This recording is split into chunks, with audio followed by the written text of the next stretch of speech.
Welcome, Internet, to the Place of Video Games podcast. It's your boy, Dad Ninja Jev, joined as always by Delvin, who is Tiger Woods' car. Damn right. And we are joined by the West Coast podcast legend himself, Chaufie. What's up, y'all? You know it, you love it, you see it. I'm out here today, out of the Cadillac and into PSVG land. You know, this is an all-ethnic episode. Brown and Black Lives Matter up in here. Take the white people out. Tell them. Damn right. Got them right off the show. Here today. Hold on. Hey, get JV in here. Let's really get it cracking. Yeah. JV needs some internet. You know, his internet is kind of poor. His laptop is kind of brokish. So, you know, we got to work on that. We gonna get him right. And then he's on first gen iPad. Basically. Pretty much. I mean, the first gen iPad might actually be better than what he's rocking right now. Damn. That's messed up, man.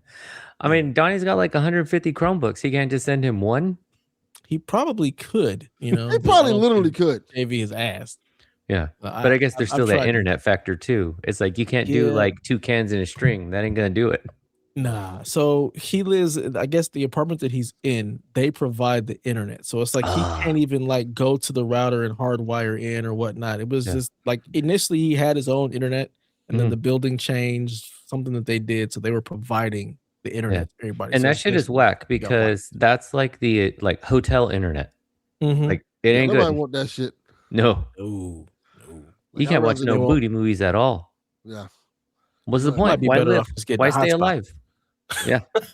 Right. You know what that says to me? Move. Like I don't know. That's a movable offense. Like maybe right. I can't. I mean, that's a third world country, man. You can't be living in those conditions. You're living in North Korea. What's going on there? Living in Texas. What the fuck is this? That's exactly where he's at. Texas. Yeah. Damn. Broken grids and everything. Man. Are you on spring break, Chaufie? Is that now for you guys, or we have spring break. I know it's like the month of spring break, basically, but we don't have spring break until next week. Your kids are off this week, though, right? Yeah. So we're off because they always do it out here where it coincides with Easter, and now there's this bullshit called Easter Monday. Yeah. I don't appreciate that. Yeah, it's bullshit. I gotta go to work. I don't get that day off. Right. I still gotta go. So it's like, okay, what do I do with these damn kids? Yeah. I like traditionally my district was always the week before, my kids were the week after, which might sound like kind of sucky, but usually by this point in the year, I'm like, I don't want to go on trips. Like I'm fucking burned out. I just want to like stay home and sleep. So when we had offset spring breaks, it was fantastic because it was like I could sleep in, take the kids to school, come back home, chill, eat any fucking lunch I wanted because I didn't have to negotiate with anybody, and then and just kick it. But now that we have spring break together for the last couple of years, what I thought would be a relaxing week has now turned into like a family adventure every day. You can tell the truth. Hell. Yeah, right. I'm like, I'm going to be back in the car where I don't want to be, spending money on things I don't want. What did you do on spring break when you were a child? Me? Well, when I was on spring break, it was whatever I damn well pleased, because as long as I was out of the house, like I was on a bike, I was on a skateboard, and I was outside. And yes, I'm about bringing that back. My kids, look, figure it out. We're not going on no trip. We ain't doing nothing. Right. Go play these video games that I didn't pay all this money for. Go hop on that bike and go outside. But we don't need to go or do. And if you go outside, don't think you come back in, because if you come back in, you can't go back out. No, we're not bringing you outside in. Like, I used to just like, it depends on the age. When I was like young, I used to stay inside, play the NES or the Super Nintendo, and just chill out. Maybe go in the yard and play some basketball or something like that. Or go to the park. But when I got older, I was never in the fucking house. Yeah. Like, also, like, had a gang of cousins as well. So it was like sleeping at a cousin's house. Cousin was over the house, you know, like. Yeah, we were entertaining kids, you know? Yeah. I'm trying to bring back that 90s life. My kids, y'all got to figure it out. You're bored? Too bad. Figure it out. I don't need to program your entire day with something so that you don't find boredom. Oh, you don't know how to turn on that switch? That's sad. I didn't know. I didn't know you were born without thumbs. That's unfortunate. You don't know how to make cereal? The fuck is wrong with you? Eat it dry. I don't care. You could do that too. Breakfast, you better go down there and pour that bowl of cereal. Right? Put them pancakes in the microwave. You know how. Yeah, right. You've seen me do it tons of times. I believe in you. Yeah, my daughter knows how to make her sandwiches. My kids can use the air fryer. You better put some nuggies in that air fryer and call it a day. Leave me alone. Because let me tell you that air fryer, that is a blessing from God, man. Those nuggets come out tight. Yeah. You got some from Costco that are basically like getting them from the Just Bears? Yeah. Whoa. Man. I'll try that. Those are good, man. They got spicy ones too. Shit. Ooh. I've not seen the spicy ones. And they're not like overly spicy. They're like they're nice enough kick to be you got a little zing to them, but enough for you to still sauce them up if you wanted, you know? Just a little sassy. Yeah, right. A little sassy, you little hairy, little they sassy. give you the snaps in a Z. Yeah, little fat, little hairy, little fat, 3 snaps Z formation. You know, they're thick in the right places. Yeah. No, but the same with those Just Bears you were talking about too. They also have the nice chicken patty. Make the sandwich. Yep. You know. Yep. Telling you, it's a wild name. It is. I mean, they call it just raw dogging. It could be just chicken on the raw. Right. That's a freaky ass chicken, man. That's what you call it.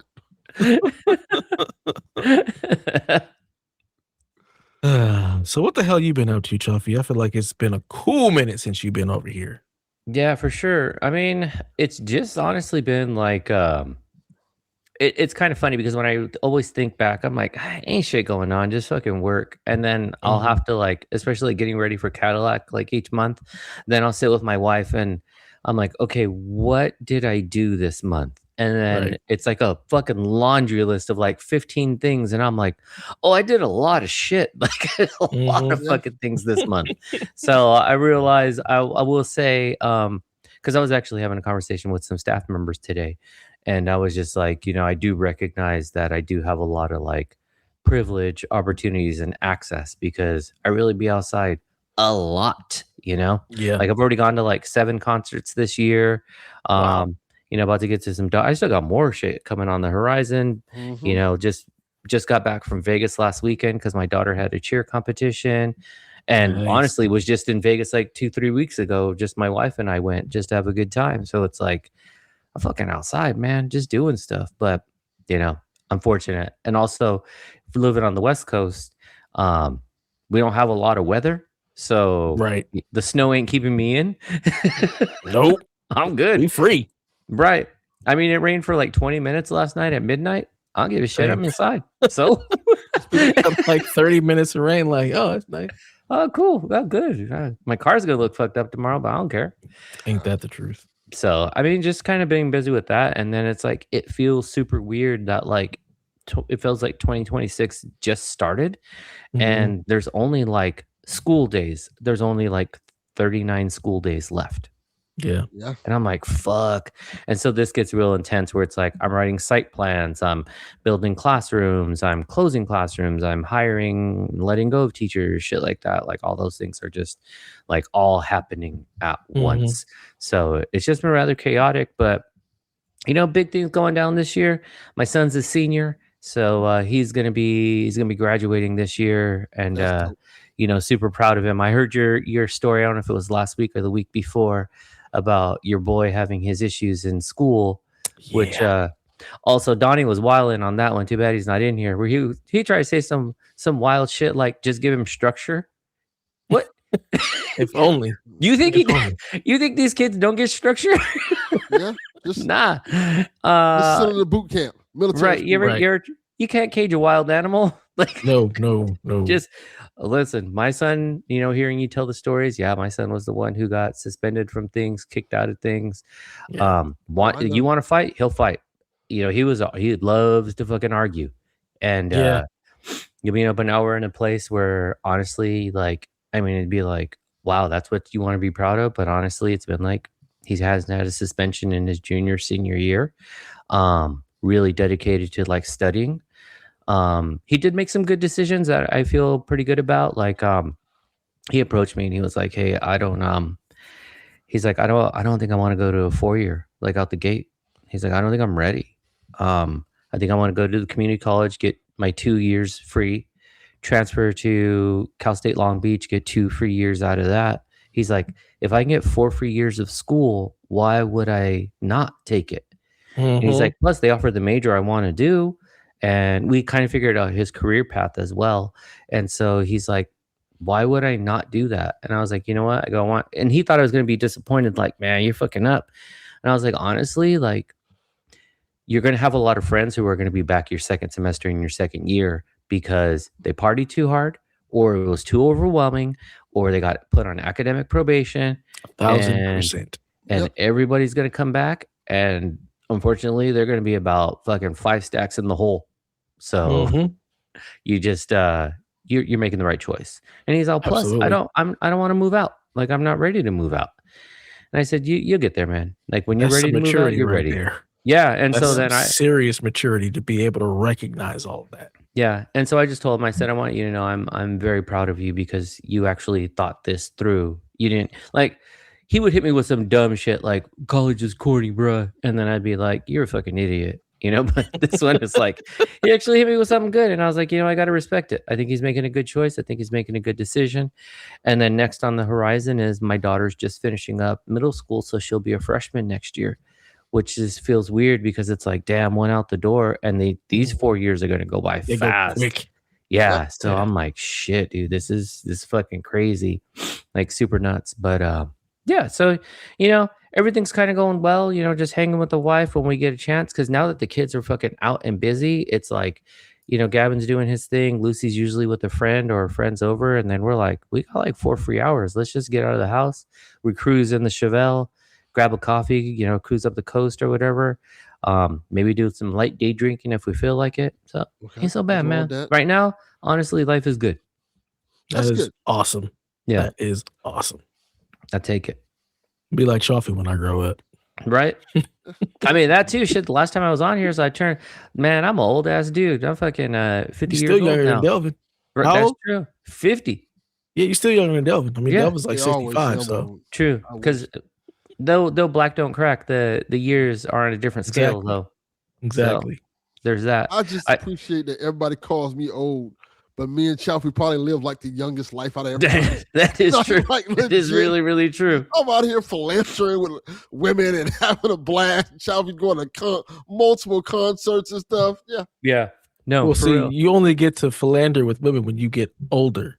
Like, that's not a young man's game because we're too broke and too stupid. Yeah. It's not a young man's game. Yes, the old dudes are the ones who be getting all the young chicks. So you're living the old ass man life. Exactly. Old man's cool life then, because yeah, I mean, because all the things are out of the way. It's like, listen, I ain't stressed by some people's like passive judgment. I got money to spend. I ain't saying I'm rich, but I could get out, and so it's just like I'm gonna go do what I want to do, like as you should. You know, like I did have a really cool experience recently. I was at this concert in Pasadena. It was real small. It's at the Sid the Cat, and it was like a goth, dark wave Latino type of thing, you know. And there was this one band performing, and I had seen that, like the guitarist of that band perform with another band like a month earlier, completely different genre. And so I talked to him after, like during one of the shows or during one of the performances, and I was just like, hey, you play in this other band, yeah? And he's like, I do, yeah. And they were more of like a Maroon 5 type of vibe. Okay. And so then I was like, you playing that one? He's like, I do. I was like, oh yeah, I saw you there. And he's like, how do you end up at this show? He's like, it's completely different. I was like, yeah. I was like, how the fuck do you end up at this show? Like, you're playing in 2 different bands. Like, you know, reflect on your decisions. But so we sat and we talked, and it was a trip because he's a much younger guy, and he, you know, we're just talking about bands and shows and this and that. And then he's like, so like, what do you do? Like, are you like, do you work for like a record label? Like, you know, you go to all these shows. And I was like, I started laughing, and I was like, I'm an elementary school principal. And he just puts his hands up and he goes, like, what the fuck? He's like, what are you talking about, man? And I was like, yeah, dude. What are we paying these principals? Yeah. He was like, what? And I was like, yeah, dude. I was like, this is my release. This is my like passion. I was like, I love to see bands, love to see shows. And then the conversation kind of shifted too, where he was just like, hey, you know what? Like he's like, I don't want to be weird, but do you think we could like can you follow me on Instagram? Can we like message He each asked you on other? a date? Yeah, I was like, wait, you trying to send me dick pics? Like, what is He's this? like, I'm looking for a mentor. This guy Right. seems like he's got it I together. respect it. Yeah, no, but honestly, that's kind of where he went. He was like, Mhm. he's like, here's the thing. He's like, I want to be you. He's like, I'm still limited in bands and stuff like that. And he's like, and I'm actually starting. He's like, the show you went to, I promoted that. This is my show too. He's like, I got everyone together, but sometimes I'm limited. He's like, so I need Mhm. someone who like, he's all, and my friends are really, because you're young, you're stuck in your own genre. He's like, Yeah. you've already hit me with a bunch of fucking bands I've never heard of, and I'm listing them because I want to listen. And he's like, I'd love to talk to you some more, like online, and just be like, We hey, go I'm get putting some something together. band nugs together and stuff like that. You know? Right, seriously, get some. Delvin is wild today. But so it was just kind of cool, to be able to like, it's like the whole point of it all is to be able to be outside, connect with people, have a good Mhm. time, and then just also, it really felt like an even playing field. It didn't feel like it was like the old guy talking to a young kid. He was really Yeah. just like, this fucking blew my mind, but this shit is tight. And then he messaged me the next day too. It was just like, super glad I got to talk to you. Like, this was super fucking What he messed cool. you up? And then he You was up? just like, Hey, kid. Hey, big And then head. yeah. And then he was like, I was like, is that your booty hole? And he was like, yeah, don't worry. And I was like, okay, cool. That's Whatever, cool. man.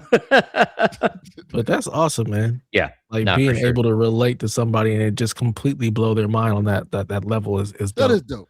Mhm. We got to get you and JV in the same place at the same time because I feel like y'all two would definitely have some awesome conversations and then just go talk to people because that's what both of y'all fucking do. Yeah. That is I mean, correct. it's what I do all day long is fucking talk to people, So it's Mhm. like I can bounce a conversation. As long as it's always the listen first, and then it's like, okay, now I know where this conversation is going. I mean, some people are whack as fuck, and I'm like, well, this is a fun conversation. And, They do I'm on the SpongeBob. Just All right.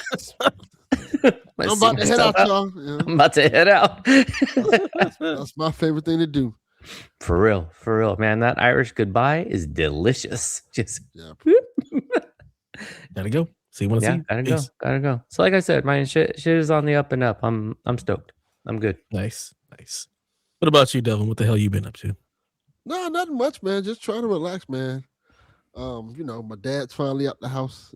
Finally got him off on his way. How's his wife feel about that? Probably very disappointed. he only was there with me for like just a mere 10 days. Supposed to been 3. Yeah. Ended up He's like, staying damn, I thought you were sicker. What the fuck is this? yeah. He's like back. Like I had to find something back home. We had some cool moments. We had the he took my son with driving lessons and stuff like that, and my son was nervous to do the driving lessons, so I got out the car and let my son and him drive the Mustang and in a parking lot and teach him how to drive. And I'm like, Lord, don't crash my car. Do not You a brave crash. man. I wouldn't. You ain't driving this. This Mustang. You first time? Nah. No. Mm-mm. Yeah, but he did good, so I wasn't too worried about it. He did pretty good, Yeah, he needs to go. What is it? The Spark Didn't or you- whatever that other yeah. one is. Where's a smart car? Didn't you keep that little tiny thing? Yeah, that's gonna be his car. What happened was So why you ain't have him driving that? I was taking my dad home in the Mustang. I was like, since we're already out, and I know my dad wanted him to teach him how to drive a little bit more. I said, you can just go take him in this car a little bit. Okay. Yeah. I love that you keep saying your dad instead of his grandfather. Yeah. Grandpa. His granddad. Granddad. Delvin never really spent that much time with his granddad like that. So Yeah. it's different. Like he was more closer with. Yeah, I guess you say more close. He was more closer with his granddad on his mother's side of the family. So this is kind of more of a chance for them to bond together and stuff like that. He found out that my dad was in a gang. That was a surprise? I just assumed that By default. that seems like the default norm for you. My dad was in a gang and was doing gang shit back in the day. I'm like, yeah. Mhm. I'm in a gang doing gang activities. Yes. Yeah. He was pretty shocked to find out. But everything was pretty good, man. It was overall pretty good. Just living life, trying to play these games when I get a chance to play them. Playing Resident Evil. That game's fucking awesome. I love Yeah, it. it You is. still ain't finished it? No, I haven't had time. I've been dealing with this old man, taking care of him, and coming home being like a housewife, cooking and And then sleeping on the couch. yeah, sleeping on the couch and cleaning. So now that I finally got a little bit of chance to play, I've been playing. I finally got to the big moment where everybody's been talking about. I could guess for light sport, like Raccoon City. I don't know. Oh yeah, I just got to Raccoon City. Like I'm still in the street. I haven't like gotten. Yeah, further. I'm in the streets as well. I'm like, yeah, this. We is know great. you in the streets, Delvin. We know you in the streets. Well, definitely in the streets, in the game and in real life. He's like, I'm in these streets and in these sheets, baby. So yeah, I'm enjoying it. The game's fantastic, man. The game is incredible. I'm super happy with it. I'm enjoying it so far. Probably my game of the year, and there's so much stuff that's come out. I'm excited to just play. Like South of Midnight came out recently. We finally get the definitive edition on PS5, so I'm happy with that. Yep. Yeah. I need to play that. I never played South of Midnight. It's pretty good. I enjoyed it. Yeah, Delvin has played. He's played Resident Evil 3 times already. That's how Jesus Christ! That's why? how much he likes this game. Damn, that's fucking crazy. Back to back, no less. Like, what are you doing? Like playing Resident Evil? Like, damn. Yeah, that's kind of nuts. Like I've, as much as like games like Resident Evil that are designed to have like replay so you can like get different endings and shit like that. There's always the like thought in my head of like, oh fuck yeah, I can't wait to go back through this again. And then the moment I like boot it up for the second time, I'm like, no. Yeah. Like I'm the same I'm way. tripping. Yeah. Because then that sort of, it's the first experience for me, where I'm like, oh shit, yeah, I already know this. Yeah. And then like, because this Resident Evil was the first time in a long, like honestly, since the fucking like early PlayStation era, where it has like decent jump scares, where I was oh fuck, I appreciate that the game kind of makes you be brave. Yes. Like there are like these horror sections that are just natural to the game and the environment that you're like, I don't want to go out there, but you have to go out there to continue. And you have to figure out, how do I get past this thing? Yeah, and it's not a way to like, it's no way to like cheese the system. So you kind of have to just thug it out, and then like once you figure that section out, like okay, we'll make it a little bit harder. And you're gonna take hits. Like they'll say there's 3 ways to take down this particular character or boss or whatever, but like you about to die. Just that's gonna happen. Yeah, and I love that the enemies are smart and they are scary like we talked about it before, how the zombies talk. There's a section where you're like in this room and you're essentially stuck in like this meat grinder type area with zombies walking towards you and stuff. And it's eerie because as the zombies are getting eaten up in this meat grinder, they're like screaming help and I don't want to die. And even though they're dead, it's kind of like it's a chilling feeling. Like, ooh. Yeah. That section too was very like Suda 51 sort of style, because it was like also like that larger than life, like cartoony type of thing, because it's this fucking meat grinder. You could also fall in the meat grinder and get ground up too, because so you got to measure your distance.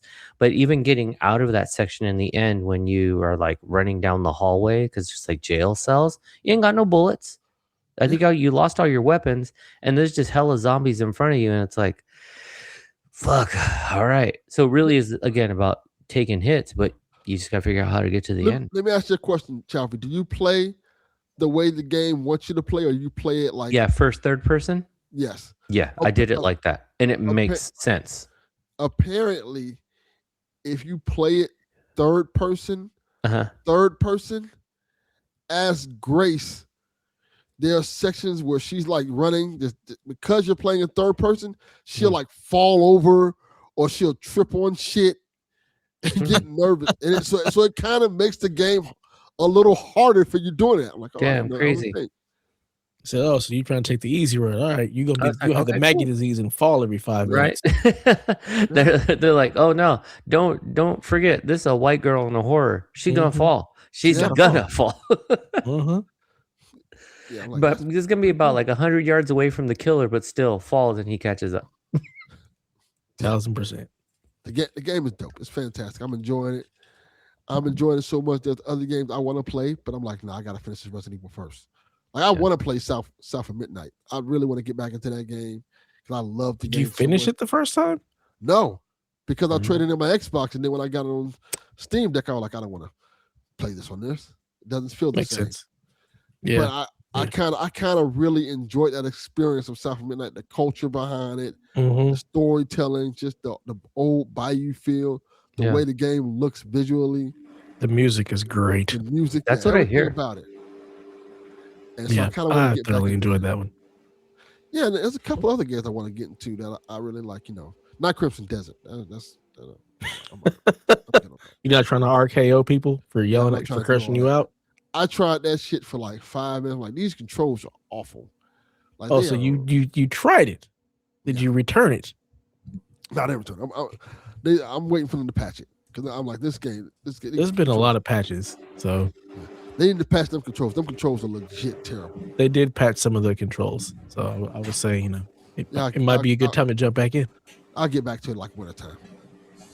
Damn, wintertime. Yeah, I played it and like this is not it. So I'm like, and everybody says the game is good. They said his game is good. There's a lot of content and stuff to it. There's a lot of cool things you can do into it, but the gameplay like just took me out of it completely. Like, oh, this is fugly. Yeah, for everything that I've read, if you've never played an MMO online, the controls are going to feel incredibly weird. But if you've played an MMO, then it feels like it makes a little bit more sense. So I've heard all of the control complaints. I'm like, I believe it. And I've played MMOs online, but it was like a long time ago. I was like playing like EverQuest and stuff like that. Good old Evercrack. I feel like you would have played City of Heroes. I don't think I've played that one. I'm shocked. Superhero MMO, that feels like it would be the only thing that you'd try. No shit, that's a fucking delving ass game if I ever heard of one, for sure. Because I forgot about that MMO. That would have been your shit. I think I found out about it like around when it was ending. Oh, just a little too late. Yeah, I used to play a lot of what was the DC one? I think that's still around. DC Universe Online or something like that. I used to play a lot of that. I used to play the Marvel one. There's a Marvel one? Mm-hmm. I know the DC one because the DC one launched with like PS4, didn't it? I want to say PS3. Yeah, I was going to say it was like PS3 era, I believe. Because I remember being in the beta and where I lived at the time. DC one's been around for a while. Yeah. What was I'm trying to think what the Marvel MMO was called. Yeah, I didn't know there was a Marvel one. I'm tripping. Marvel Heroes. Yeah, DC Universe came out on January 11th. January 11th, 2011. It's hella old. God damn. Yeah, Marvel Heroes was the one I was playing. Never played that one. It was pretty good. I think it came to PlayStation for a short period of time, and then it just died out. My only MMO was World of Warcraft. That's the only one I ever played, but I played it forever. Yeah, I was an EverQuest guy. Good old Evercrack. I had a friend who was like a nerdy ass dude who was like really into like EverQuest, and he was like, "Yeah, man, I'll get you like a trial for it." And he got me a trial. I played it for like 2 months. It's fun, but it's one of those games like, oh. What'd you play it on? Did you play it on that Sony Vaio that's been lost to the ages? I think so. I think I did. Cause it was so long ago. I played EverQuest like it might not even been that Vaio. Cause it was like could have been EverQuest is so old that I played it on PlayStation 2. Yeah, I had the network adapter for PlayStation 2 and played it on that. That's crazy. Yeah, I played it in college. That's how long ago it was. I was same. We old. All of us. Yeah. Yep. Collectively are old. Yeah, I probably was playing EverQuest on like a CompuServe. That's how long ago that was. Like, out here on the CalPrint Gateway. Yeah, like it was that long ago. Damn, this feels like CompuServe. Fuck. Yeah, it was that long ago, man. I was like, but I remember EverQuest, man. It was like it was like really revolutionary for the time. Like, oh, this is cool. You get to play with these people. Yeah, I'm here doing a quest with Dick Rider 69. Like we out here, we out here questing like Bong Rip 420Z. They really were like those type of names, though. 1000%. 1000%. Oh my god. Dick Rider 69. Yeah, I remember those days, man. EverQuest with the spot, man. Fuck. I used to play that. I used to play I guess GTA Online don't really count. That's when everyone used to go fucking wild for Leroy Jenkins. Leroy Jenkins. I think it was chicken. I want to say I used to play GTA not when they had like GTA Online, but when they had like GTA 4. Was it online? Yeah, GTA 4 had the online mode. Yeah. Mm-hmm. That's the one I played like online with my cousin. Yeah. We used to play that a lot. Like, yeah, I did put a lot of hours in that online one. That shit was crazy. Yeah, man. I didn't fuck with it. I played the GTA 5 online for just a little bit with a couple of friends, and I would just find pleasure in blowing up their cars, and like we'd finish a mission and I would just shoot them in the head and then make them chase me around. That was my enjoyment there. Yeah. I just want to create havoc. I've talked about this on Cadillac that like during the like any given fucking day, my kids do not interact with each other. It's pretty much just one telling the other to shut up or that they are annoying. That really is the gist of it. Where they truly bond is GTA Online. Like my daughter will hop on my account, so she's got the PlayStation in the living room, and then my son's on his, and then they're both on their phone, and I'm like, you fuckers are bonding over doing crimes? Like where they're like, let's go do this heist, let's go shoot that guy, let's go steal his car, and it's just the purest like laughter. And they're at one point Lucy goes to Gavin's room and is like, did you see that? That was crazy. Or like vice versa. Like, yeah, they are the most engaged. And I'm like, GTA, this is you fucking, what is wrong? You guys are mentally unstable. Bring families together. That's right. Oh yeah. This is like, you need therapy. Nothing like a little crime to bring us all together. Right. Yeah. Right. Like and then especially like with GTA 5 living out in Southern California, I've talked about this too. My kids measure LA based on like, I think this was in GTA, you know? So like I took 1000%. Yeah. So my daughter, we were out somewhere like kind of like West Hollywood, like Lower Beverly Hills. And she was like, she looked at me and she goes, I think I crashed into that building. And I was like, I'm going to need you to elaborate. Like, what are you talking about? And she goes, no, this reminds me like in the game, there was a building like that. And I whatever that flying fucking motorcycle is called, she goes, I stole it from Gavin. I didn't want him to have it back. So I crashed it into the building. And she's like laughing as she's telling me the story. And I was like, you guys are sick fucks. But yeah, I'm pretty sure that's that. I'm pretty sure that's that building too. Yeah, that's part of the joy of GTA 5 anyway for me is the fact that it's LA, so it looks like home. Like whenever I want to feel like home, I will play GTA, and it's literally like going home. Yeah, you're like, oh, I'm in Culver City, I'm in Inglewood. Like if you know the geographic feel of the neighborhoods, you're like, oh no, I know where I am. Yeah, I'm at the Beverly Center. Yes. In Beverly Hills. I'm over in Hollywood now. Like it legit feels like that. All right, let me swing on over to Inglewood, right by the Forum. Yes. I wonder if 6 feels like that for Miami in South Florida, because it'll be a really, really interesting juxtaposition. Yeah. With Florida being a map in the game and how they translate that, like coming from Miami Beach to Miami to the Everglades to the Keys and all the different environments in it, because there's a lot of different environments in Miami and Florida in general now. It's vastly different from each other. Yeah, so it'll be really cool.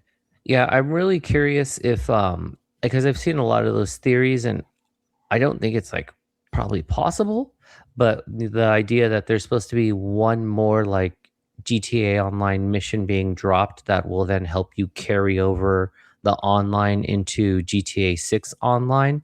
That'd so that cool. Theoretically it's supposed to basically like I think quadruple the size of the online world, so you could still access 5 online, and basically it bridges with 6 online, so now you have a larger map going from LA to Miami. insane. Yeah, I'm That'd be like, great. that's fucking nuts if they could pull that off. And I've seen a lot of different things on like, oh, someone data mining type of thing, but I'm like, but that's overly ambitious. Like that's if they can pull it off, amazing. But I don't know, man. That's fucking crazy. I mean, I feel like with as much time and effort and money that they've put into GTA Online, if anybody could do it or has the resources to, it's definitely Rockstar. And that's the part that I'm like, well, maybe. They should let you do like one last big mission, and then the mission ends with you flying on a jet to Miami. So it's supposed to be something like that, And where then like then the you transfer mission. your data to. Yes, that's exactly what's supposed to happen. Is something like that, where it's one big mission. Once you complete that mission, it's like, welcome to Miami. Like if I can like cut wipe, and then you're in the new world type of thing. Whole map disappears. You're on the GTA. Okay, I like that idea. Yeah, that's kind of like the theory. So almost That'd be taking the dope. sort of like Fortnite approach, where it's like the end of a chapter, and there's always this big fucking event or something like that. It's just supposed to be something crazy like that. So I'm looking forward to it. We'll see what happens if the game ever comes out. Yeah, there is that. Yeah, There is that. I feel like they got one more delay in their pocket. For sure. it's possible. Yeah, it's possible. Yeah. I was watching a video, and I was like amazed at how many GTA clones there used to be that are just not around no more. Oh yeah, Like Driver, and like True Crime. True Crime was dope. yeah. Sleeping Dogs, which is kind of the spiritual successor to True Crime. But was Driver and True Crime, were they clones or were they before 3? Driver was before 3. Driver was before 3. And Yeah. I don't feel like Driver really is a GTA clone. I feel like Driver is more of its own thing. But True Crime for sure was trying to capitalize on that open world GTA 3 type thing. Driver was his own thing with 1. And then GTA 3 came out, and then they tried to make Driver like GTA 3. And that's where that's right. I forgot about that. Yes. You know what game I missed out on playing and is like looks terrible. I wish they would get a remake is the fucking Scarface game. Oh, I love that game. I absolutely Weren't they supposed to be remaking that or bringing it to PC, and then there was like a whole legal fiasco because it got launched? It was like a company that did it without like anyone's permission. So I would like a legit, like, you know, one of these companies that is like actual real company does it, and not just like the 3 of us who dropped it in Chat GPT and was like, make this new. And it's like, okay, maybe we can make this game. Like, we don't own nothing to this game. Like, we can't just do that. They're like, you can't use any of these titles. None. When I say I love that Scarface game, I love it. It's so good. It's like it's just a GTA clone, but like a GTA like 3 clone in the best way. It's nonsensical. It's violent. It's like you can like buy trap houses and it was doing Vice City before Vice City, man. Yeah, I loved it. It's so good. I never played that one. Yeah, I watched friends play it, and I was like, this game is fucking cool as shit. Like I was really, really into it, but it was one I just never like picked up. I was heavy into that game. Yeah. That one and the Godfather game they had for PS3. Shit, I forgot there was a Godfather game. Oh, I didn't even know it was a thing. It's very good. You can like take over territories and like you can like firebomb houses and people in territories and then buy it from them and make your own block. It's such a cool game. Very cool concept for a game. Yeah. Elvis said, I don't want to be in these streets in real life, but in these games, I'm gonna live out my gangster mobster fantasy for sure. Snapping and trapping. Snapping and trapping. It's such the Godfather game was so good. I'm surprised they didn't like bring in those features to a GTA game because there were so many really good features in those games. Your dad would be proud of your online gangster persona. Right. He's like, you're a cornball in life, but on the screen, damn. Killer. You a real one. He's a killer. Right. I have played no games. I've tried to get into multiple different games and nothing is sticking right now. I tried to play Arkham Knight and just was like, couldn't do it. I tried to play Red Dead Redemption and just like the opening just took so long. I was like, I can't do this. And then I just started Hellblade, Senua's Sacrifice, the first one, trying to like I need something to play, and nothing is sticking right now. So I'm just gonna continue watching anime. Yeah, that's a good that's thing. What all anime are you watching? So I just started Invincible because that started back up. So I'm on the last season of Invincible. So I've watched all of that and I'm caught up, and that shit is fantastic. I've caught up with Jujutsu Kaisen. And then Hell's Paradise is another one that just ended or whatnot this season. So I'm like all caught up with those. Probably about to start Attack on Titan. And then as in you never watched it, or correct. Oh, you never watched any of it? Nope. That's fucking crazy, dude. How? Easy. I don't watch a lot of stuff, so I just never picked it up. So I'll start that now. But I've watched and finished a bunch of animes over like the last couple of months. Like starting in February, I just started watching stuff. I'll say this with leveling. As like I love Attack on Titan, but just really make sure you stick with it, because it, like, I'll say the first couple episodes really, like, it's that sort of slow burn feel. Like there's action in it, it's crazy, but then it's like, who are I'm the all characters? about the story. So I want perfect. that. I'm totally good with the slow burn when it comes to an Yeah. anime. I don't need action to keep me invested. Like for me, it's all about the story, the character development, the character growth to see where they're gonna go.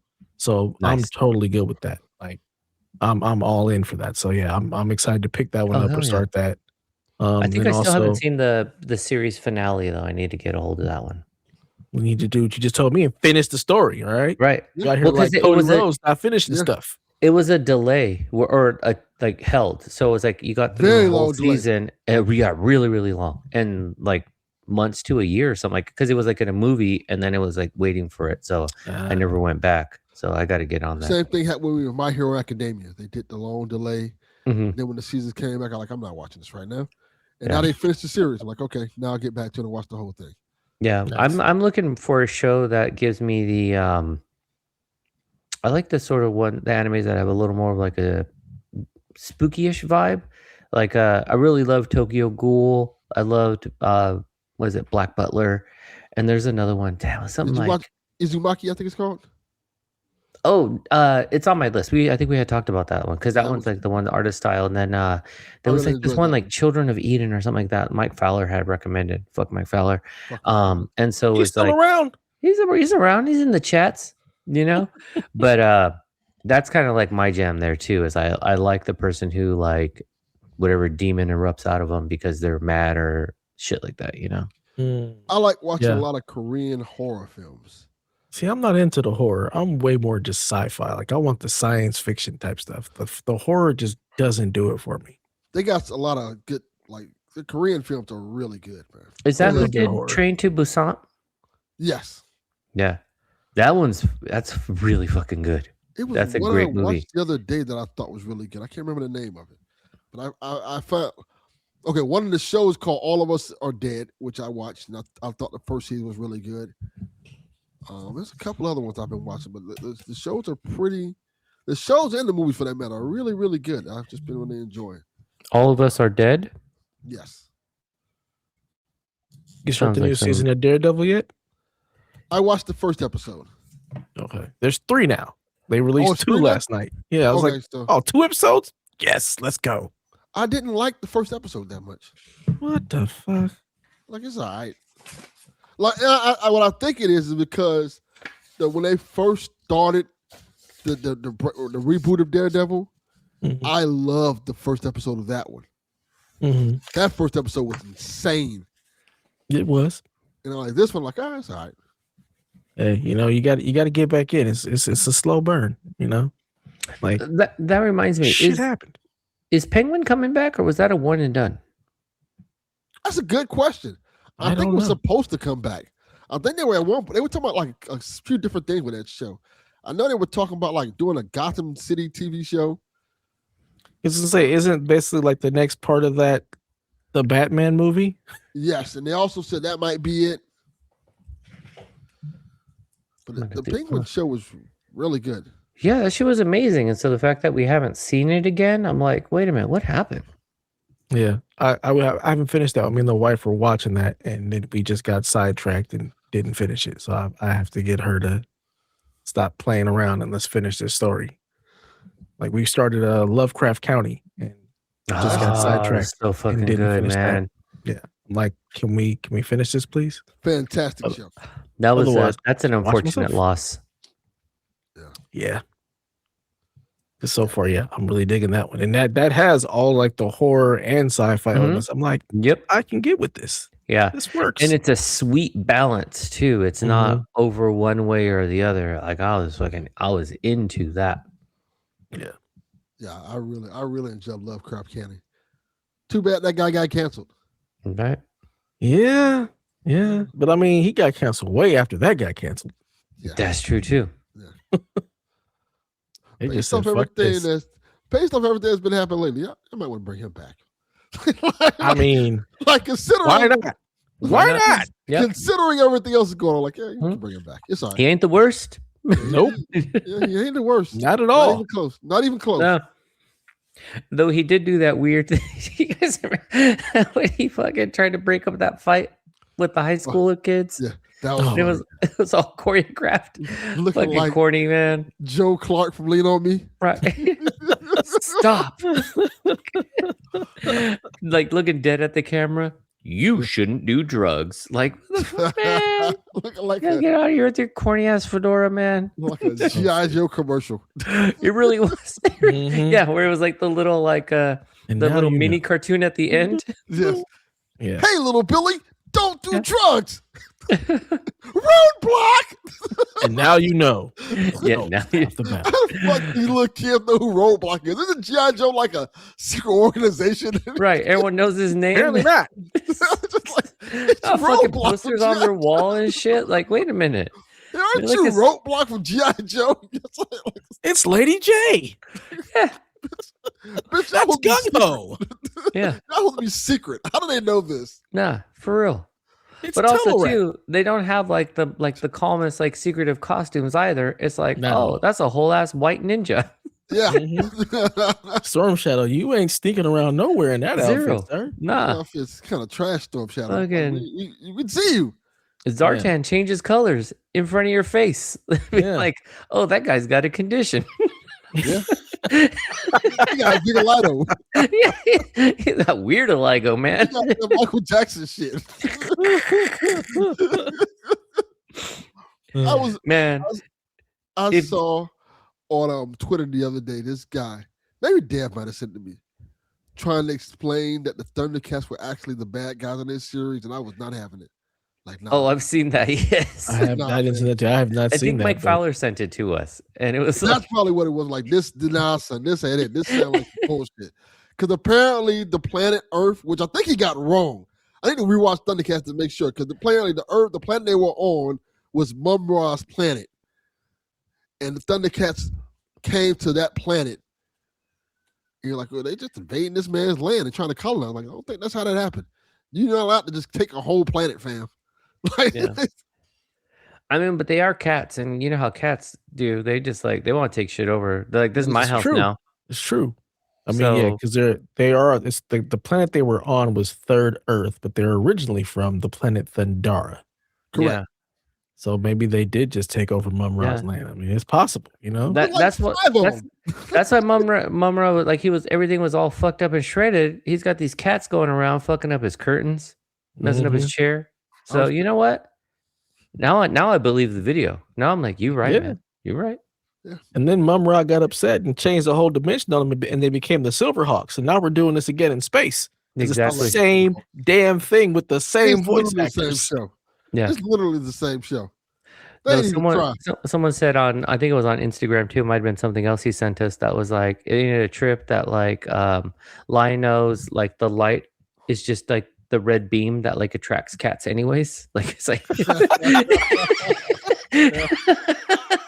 That is true. I was like, damn, that's fucking hilarious. Wow. Wild. Yeah, no shit. You're talking about being in the gaming slump though, and I just wanted to tap in and say like same for me. For the longest I was like not finding anything, like nothing was clicking. I was trying like I would dibble and dabble a little bit in the the Star Wars, the open world one. Outlaws. Outlaws. And it's fun, but it was like I just do a mission here and there, but it wasn't enough to be like, I'm doing this every day. I'd be like, oh, maybe try some Destiny, and it wasn't clicking. Try some of this, nothing was fucking getting me. But then Resident Evil like really, really brought me back because the story was so good. And then Donnnie, I think whatever episode recently was talking about Mario Wonder. I had completely forgot that I bought that, played like the first stage, and then never fucking went back to it. And so I was like, all right, let me give this a try. So he ain't wrong. That's a really good, like classic style side scroll, platform type shit. Like that's a really, really fun one. It's super well done. So I've actually been putting time back into that one because then it's like, if I don't have enough time to like really invest in Resident Evil, then it's like I could do a level 2 of the Mario one and I'm good. And so it's got that good pick up, play, put it down, kind of move away from it. So at least with those two, I've been pretty good lately. And then I did buy the Mafia, Old Country. So once I'm done with Resident Evil, I'll slide back into that one. Because now I'm, once you kind of get a game that's kind of gets your sort of like motivation up again, it's like, oh, okay, yeah. Now I want to play this, I want to play that. So I'm looking forward to jumping into that one once I finish Resident Evil up. Yeah, I was big into Sons of Sparta and finished that and just, haven't found anything else to jump into. But I think once Replace comes out on the 14th, I think I'll be fine. I think that game will have... does come out the 14th. Yeah. So that'll have the story element that I need. It looks like the gameplay loop will be fine or be good enough. So I think that'll be something that draws me in and kind of keeps me going until probably Saros. And I'll play Saros until 007. So I'm just in that weird lull period. But since I'm in that lull period, I've just been like, I'm going to watch shows. I went out and bought the PlayStation Pulse Elite headset and got the media remote from my PlayStation. So like in the living room, I'm like, I'm creating the media experience that I want. So fuck these kids. Because I can't turning up the sound, like watching shows at night, it just carries upstairs too loud. So I'm like, let me get some good headphones.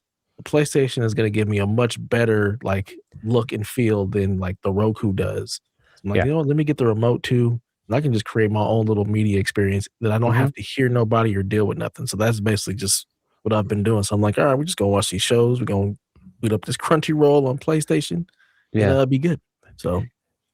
Yeah, and I've been using my Portal a lot more as well, which Resident Evil plays well on that. And I did buy a used set of the or open box set of the earbuds, the PlayStation ones. Oh, nice. Yeah, they actually sound really, really good. They're awkward as fuck though. Like whoever designed this motherfucker over here. He's got his Yoshi. They feel real awkward. The shape is real strange, the way they kind of fit in and everything. But once you get them in, they are really good. This dude is higher than a motherfucker right now. I've had a great day. I don't like buds. I don't like buds at all. I'm a over the ear headphone guy, so that's why I got the over the ear ones. But I have those too. They do because I use them for. I use them when I'm on like the actual PS5, and then because you can only connect those earbuds. Because I was getting tangled up in the cord, and I didn't like it very much. I would never, couldn't do it. Yeah. Your day must have been really. Hi, Donnnie. I'm coming to work. Hello. Welcome. We're chilling. You came in time just to do the news. Now I don't have to. Are you serious? Yes. Yeah. So you saw the Mario movie, We're gonna do it all. Yeah, we're fresh out of the Mario movie. Did you like I'm it? glad you made it because I saw it and I made the show too. Look at that. Nice. I loved it. Guilty made it today. Damn. Yeah, I loved it. Super Mario Bros. Show. Glad you like it. It's not an amazing movie or anything, but it's really funny and entertaining. That's all it needs to be. Yeah, and it feels That's what I've been saying. like it's really fast. Like really fast. It did feel like it went fast. Like you could tell like it's a movie made for like a TikTok generation. It's like a short attention span. Like nothing really sits for too long. Okay. before like the pace is just furious. Like it's just constant. It's very flashy. Just here's this, but very nostalgic. My kids were definitely like, this felt like it just started. How is it already over? Yeah, really fast. Those type of movies I like that. Yeah, and so I like it. I liked it a lot. That's great. Fantastic. Yeah. I would say something. I don't know. Like, I don't think it's spoilers, as much as that could be. But like, if we don't get a motherfucking Mario Maker game soon, I'm gonna lose it because they made Mario Maker looks like so much fun. And of course, the Galaxy amount as of well. times my son yelled out, "That's a Mario Maker reference! That's a Mario Maker so reference!" much Mario. Like, I was like, damn it! so many times he yelled. We better that out. get a Mario Maker movie. Yeah. So many people filed out of the theater before the post-credit scenes. I was very, And there were two. I was very sad, and I started telling them as they filed out. My wife was yelling at me. She's like, "Stop telling strangers." I'm like, maybe they don't know. Yeah, tell them. See, you always trying to share. I let them people walk out. See, my kids were just like, like "We're not going anywhere." Like my wife. Fuck these people. I don't care. Bye. Yeah, they were walking the kids where I was like, "There's more," and they looked at me. I was like, "There's more scenes." So they just kind of crowded at the bottom and waited. Yeah, my kids know better. They don't get up. We sit in every theater until the credits are completely over because they know better. They don't even get up. They're just like, "Yeah, we're good. We're gonna sit here and wait." All you do is when the credits are rolling, just Google, "Does this movie have after credit scene?" That's it. I knew that going in. I knew there were two. I didn't know what they were, but I knew there were two. And, I didn't know either way. We just sat. watched. Yeah. I also don't feel like fighting the crowd trying to get out, so I'm Same. totally okay to That's just a big part of it for me. I do the same thing on airplanes. I just hang out. Yeah. I'm like, I'm gonna sit here and play my Switch. Y'all all stand in the line and wait to get off and all that nonsense. On the plane, I'm an asshole because I don't want the people in the back of me there trying to rush to get out. I'm like, yeah, see, no, you're gonna have to wait because I'm gonna stand right here and not let you off because you're trying to be an asshole and rush off. And then I'll make sure the people in front of me all go as well. I don't have that kind of energy. Like if you want to get out there and stand and wait for 30 minutes before they open the door and all that, be my guest. I'm gonna sit here. Have at it. Yeah, I'm gonna sit here and finish my movie. Thank you very much. Survival of the fittest. You have fist fights in the line. No, it's like, give me that Mad Max Beyond Thunderdome flight Shaking each other on the way out. Yes. It's like Oz. Shit. Fuck. Pretty much. Oz is wild, man. Very fitting for our demographic. Damn. How are you, Chaufie? Yeah. I'm good, man. I didn't get a chance to talk to you much. Yeah, just telling the guys like, life is I've been feeling good. Life's been pretty good. Just a lot of good stuff going on, a lot of positives. Just fucking, just glad to kind of be here this evening and hang out. Get some time in with some friends. Always good. It's the first time I've ever been able to get a chance at one of like the special buckets. Every time I've ever gone to the theater, they're always sold out. Yeah, I heard you talking about that. Which I went to the theater on opening day always a couple times. times. All the fucking They're time. always sold out. Like mine never has more than like 3. And I went there today and they had a fucking row of Yoshis. I was like, can I buy that? And they were like, yeah. It's like, oh my God. You saw so many, you thought they were like permanent display. I thought they were like pre-ordered. Can I get that these? They were like waiting to be picked up or something. Yeah. Like there was like 10 of them. There was a bunch. And the family behind me bought 4 of them. Yeah. They're $50 each. What? Yeah, they're expensive. Yeah, they're out here It's dropping $50 for a piece of plastic. They're dropping That's PlayStation 5 wild. money on popcorn buckets. I remember Out here living like Delvin. when those buckets first came out, they were like $20. Yeah. They are not $20 anymore. Yeah, I'm tripping. You said $50. What the fuck bucks. are you talking about? Thank you. Mm-hmm. That's be I a have a hard bunch of 'em. pass. I have a bunch of them here. We know, I even Delvin, have you one live the for- charmed life of everything. Of course. Speaking of that, Delvin, I have a proposition to make you. What up? If you want, you don't have to. We could do it offline if you want, but or I can. share it now. We're gonna do it right here. Do it live. Okay, You know we'll what? do it live. Just bear. Just bear. So all right, so I'll cover myself a little bit. Okay. Whoa. I'm willing to make you a great deal on this. Okay. I wish I could give it to you for free, but I don't roll like you roll, and I can't afford that. That's correct. I understand Okay. that completely. But I set up my analog 3D that Delvin helped me get. I'm not sure if he told you guys. We talked about it on Shack. I have the new 64. It's in gold. It's gorgeous. And I was setting up today, and I honestly I shouldn't even be on this call because all I really want to do is sit down and play it. Because I got That's to what play. I thought you were gonna be doing. I got to play one match of wrestling before the movie started, and it was glorious. Oh my God, to see NWO Revenge run like that made my heart sing. However, that means that I have quite the collector's item, an ice blue N64.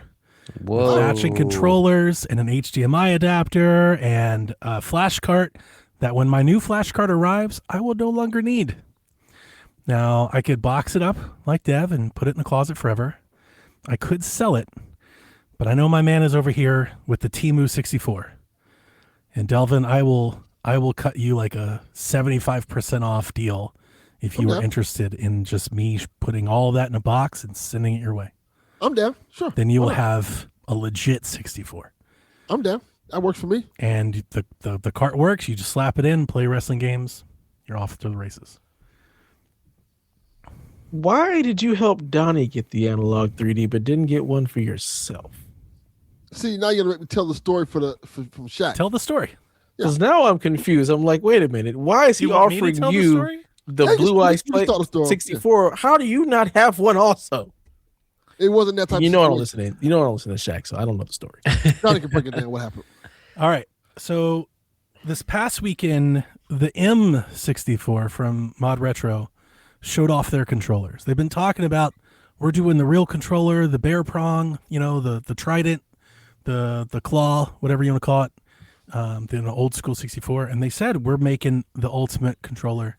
It'll be the best controller. I was expecting like a wireless, big adult-sized proper N64. I was really excited for it.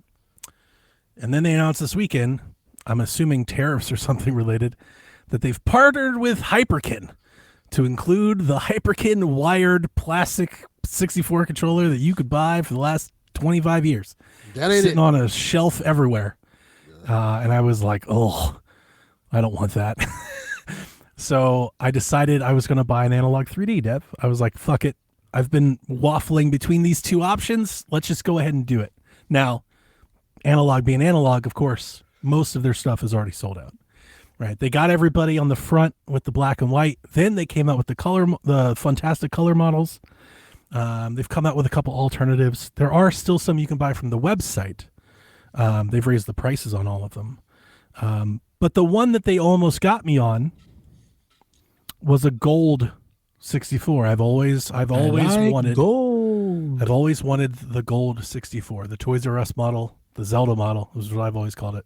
I know it's not, but it is. Just like the gold cards, it's a Zelda model. Didn't even know that was a thing. Oh yeah, gold cart Zelda. You definitely gold card Zelda, that. Yes, but I know there was a gold N64. Well, yeah. Yes. All right. So I go on eBay as I do, and I'm hunting around, and I find a couple like black and white models that are like used. People that bought other colors, they're pretty cheap, $200. I was like, $250. I'm trying to wheel and deal, and I just thought to myself, I go, but if I wanted to get one of those gold ones, what would it cost me? Like to get the thing that I really want, because I missed out on the pre-order, and there was a limited run. They don't make any more.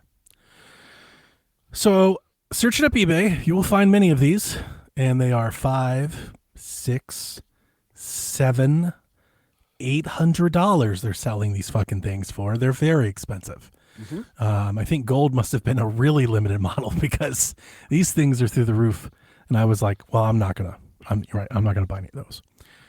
And then I find one for $399 was the original listing on eBay.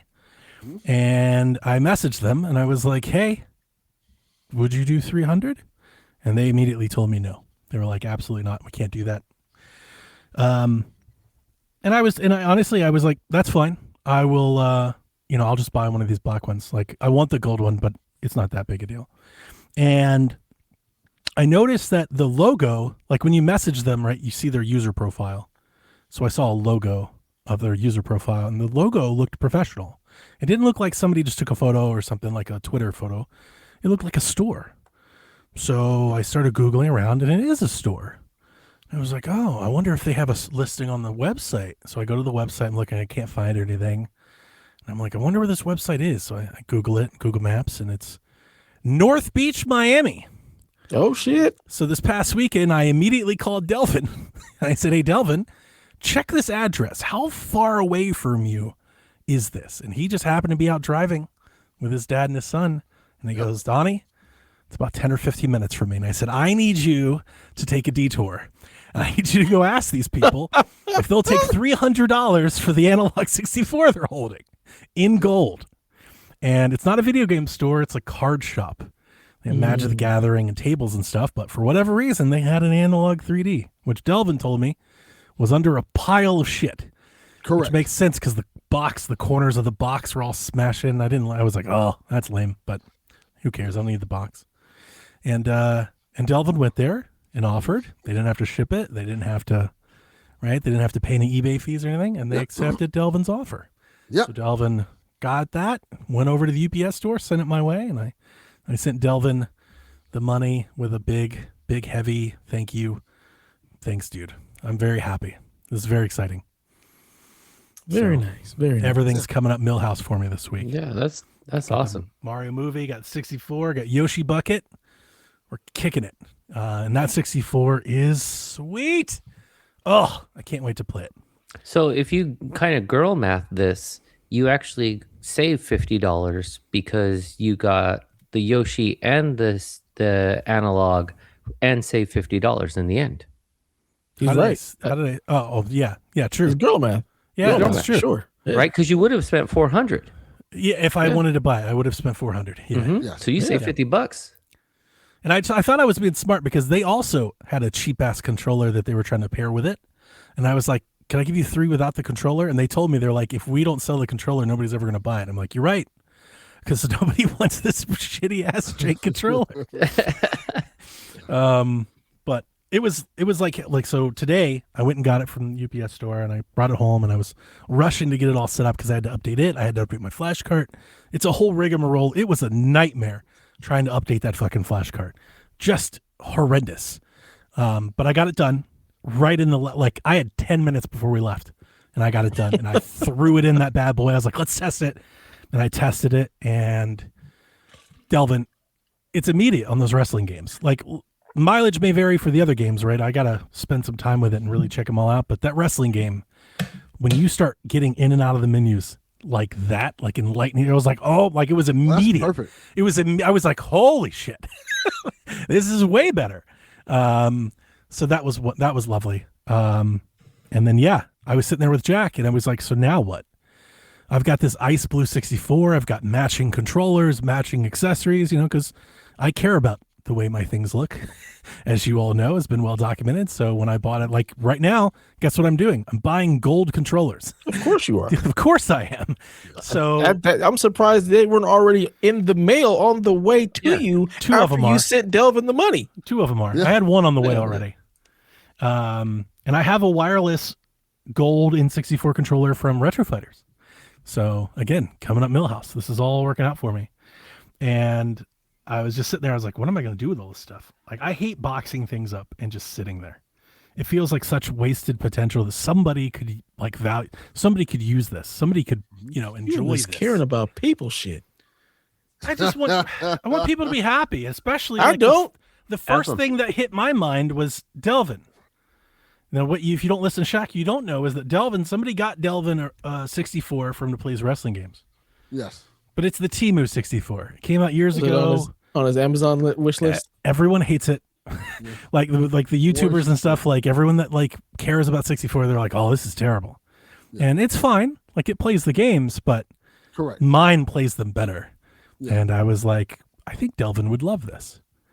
So you cover shipping, and I'll box that up and send it your way, dude. Thanks for helping me get mine. Yeah, gladly. And then you and Delvin Jr. can have a sweet 64. The Ice Blue 64 is a Japan-only model. It's been region modded to play U.S. and Japanese games. And if my other flash cart works, which I have no worry that it won't, I'll send you my EverDrive. My EverDrive, because I was looking today, because I couldn't get it working. I was like, I'm going to have to sell it. Have you guys ever bought an EverDrive? Know anything about it? You got me one. Yeah, they're I want to say they're like handmade. I know they're not, but like they're extremely low quantity, right? You have to buy them off their website. They're usually on back order for months. I can sell that EverDrive right now on eBay for like $300, just the cartridge. So, like the whole collection between the 64, the controllers, the EverDrive would be like $800. I'm not gonna, right? I wouldn't want to charge that to a friend. But yeah, I would be very happy to know that it's being cared for like it should be. Yeah, definitely. So I'll put that one in the living room. I figured with all your arcades and stuff, it'd be a nice thing to go with it. Yeah. Jack was thinking about it, which was blowing my mind because he's never been interested, but I think he's in that range now where it's cool to have like analog old stuff, So I think he wants it just for appearances. And I was like, that's not good enough. Yeah. I'd put that shit in a box and throw it on my wall so fast. There's a lot of old stuff I haven't played on 64. If he said no and I couldn't find somebody in the community that wanted it, I would just display it. I would put it in a cubby or something. I would build a whole cubby around it. Absolutely. I'd rather somebody play it though. Yeah. Because this gold one, that's it. It's perfect. I can it's the end game. You've reached the end game. Yeah, no, like the moment I saw it, I was like, I might just take a couple months and do nothing but play 64 games. I can play a couple more months. I feel like you've been doing that. I haven't played in a minute. I haven't played a 64 in a little bit. You don't know about no win back? I know about win back, and I didn't play it back then. I'm not trying to play that shit now. Win back can suck it. I have a list of games that I plan to play this year, and I have there's like 13 or 14 64 games. Okay. So I may just take a break. It's not win back. No, dude, I'm not doing the win back. Win back's great. No, it's not. It's not. Stop lying to yourself. It's nostalgia. It's great to remember, but it was not great then, and it is not. It's cool. The ads in the magazines were cool. The game, not so much. Not so game much. Was great. Siphon filter made Winback look terrible. Well, that's true, of course. I would hope so. Metal Gear blew Winback out of the water. Winback needs to get back. But kind of like one of the probably not the first. All the times I say the first, I mean the first to me. But my first, I think, memory of like that third person cover shooter was probably Winback. And if it's not Winback, then Winback had to be like the top for the first. Yeah, I think that was the first. I think that was kind of the first one, if I remember correctly. I think you're right. That's what I remember it for. I never played a game like That's what it was known for. That was the appeal of the game. Like when I found Gears, I was like, oh shit. This is Winback. Yeah, it was like kind of like Winback though. Like it's way better, but oh shit, I've seen this before. It's Winback. Yeah, made Winback. That's exactly what I was thinking back then. Yeah. So, cool. Well, what a congratulations on all your fun Nintendo stuff, Daddy. Yeah, thank you. It's been a fun week, man. Yeah. Work sucks, but everything else has been great. Yeah, when work is not working, it's been nice. That's what work always is. Yeah, not always, but I'm really ramping up the World Cup stuff. I keep mentioning it, but once again, remember, World Cup starts mid-June all the way through July, and I have no idea if I'll make those shows. Like both shows, y'all all just Chaufie, summer break, you make it here. Like if I show up, you're back here. Like consider it a blessing, and if I don't, like prepare to go on without me because I may not have time to do notes or any of that stuff. All right, you guys may just have to fill in for me. Freestyle. The problem is that like I don't really. It's like we have the match days, but then there's the day before and after the matches that have like these big fan events, and we're doing rotating shifts. So it's like 15-hour days, and then you do one day and then you're off, and then you do the next day and then you're off. So like I have no idea which shows I can make or not. I won't know until the week of. Mm-hmm. I have no clue. Up to the moment. Yeah, it's gonna be just like that. I'm gonna come right in at the last moment, coming in hot. You guys should label this segment as like Delvin's out the seat. Or Dev is out the seat. It's like every episode there's a point where he disappears. He just gets up and leaves. Yeah. It's usually Delvin. Yeah, usually it's me. Or it's like something with Dev's kids. And then there he's it like, is. Usually I'm going to get a soda or going to the bathroom. Yeah. That's true. Because I'm old. My son turned on the heater. I'm sitting here. I'm like, The it is fuck? getting really hot in here, and it smells like the heater. Like, did somebody turn on the heat? What is happening? Yes, my son was cold and decided to turn on the heater For the whole I'm house. like this. Yeah. this Not is- a hoodie, this is not a nonsense. blanket. Get yourself a hoodie. He's and in a blanket. hoodie. It has a blanket. I'm like, Some bro, socks. Another This hoodie. is your fault. You should have bought him a Snuggie. He needs to go he take a has hot one, a Sonic one. Damn, I love that. that's a wild boy. Man, He is the wildest. chaos. yeah, and he's not on his meds today, so Oh, he's luck. on one. He got he's on. expelled So, from I mean, after school. talking a mile a minute, He got his but having a stuff. great day. He's having a blast. He's That's got the his kid. Mario Wonder. He's played Mario Kart. He saw the Mario movie. All He's right. back on Great his cart. Yeah, He's on he's living probation. the Donnie life. He's out on bail. He's out on bail. He's out on, I'm out on love. Yeah. He's on parole right now. He's like, first day out, baby. Fresh, like Tiger. Yeah. Did y'all roast Tiger yet? No. We waiting. We all moved over all that. Well, No. we moved over. Nobody gives a shit about Tiger Woods. Oh, we They just can. moved on. They cooked his ass. Twitter was Yeah. great for about 2 days. Yeah, that's all he gets. That's all he deserves. That's all he gets. You get a day. And then, of course, today he was like, we're going to take a step back. I told you. Yeah. He's going to disappear for another year. We don't care. Yeah. Somebody said something about that made me think like, yeah, that's probably. I think it was Cameron out of all people. He was like, he was like, Tiger has me doing some wild shit to be keep crashing and to be like, I don't want Oh, no he's- drivers. He has Like- a crazy pill addiction. Like, Yeah. but the fact, Like, he's it's like, the well fact- known, but like nobody talks about it, especially But the he's media. like, he's Like, the like media fact- won't talk about it. ESPN, you'll never hear it. he They all says, like, kiss the- his ass. He's like, the fact that he refuses to get a driver at this point tells you that he is doing some wild shit in his private Because life. he doesn't want people talking about his Fucking terrible- orgies, some shit like that. I don't know if he's still doing all that. He might I be. think he is. I I don't think think he so. 100% is. I think he 100% is doing some wild. I don't think he's doing You're that as Tiger much. fucking Woods. Yeah, Do because- whatever you want and hire a driver. Because he's Then it's bounced not in the news, around. dummy. He's bounced around several relationships. So I don't think he's doing the orgies thing. I don't think he's not living it up like that. I think it's Well, more that's That's sad. probably why he's bouncing around. He in was relationships. doing He's that when living he was orgies. married. He's not Yeah. doing that anymore. I don't think. I think I that's. think he is. I think he's much more definitely sadder than that. To be honest, It with cost you, him Delvin. too much money. Yeah, yeah. It Does cost it? him like $100 million.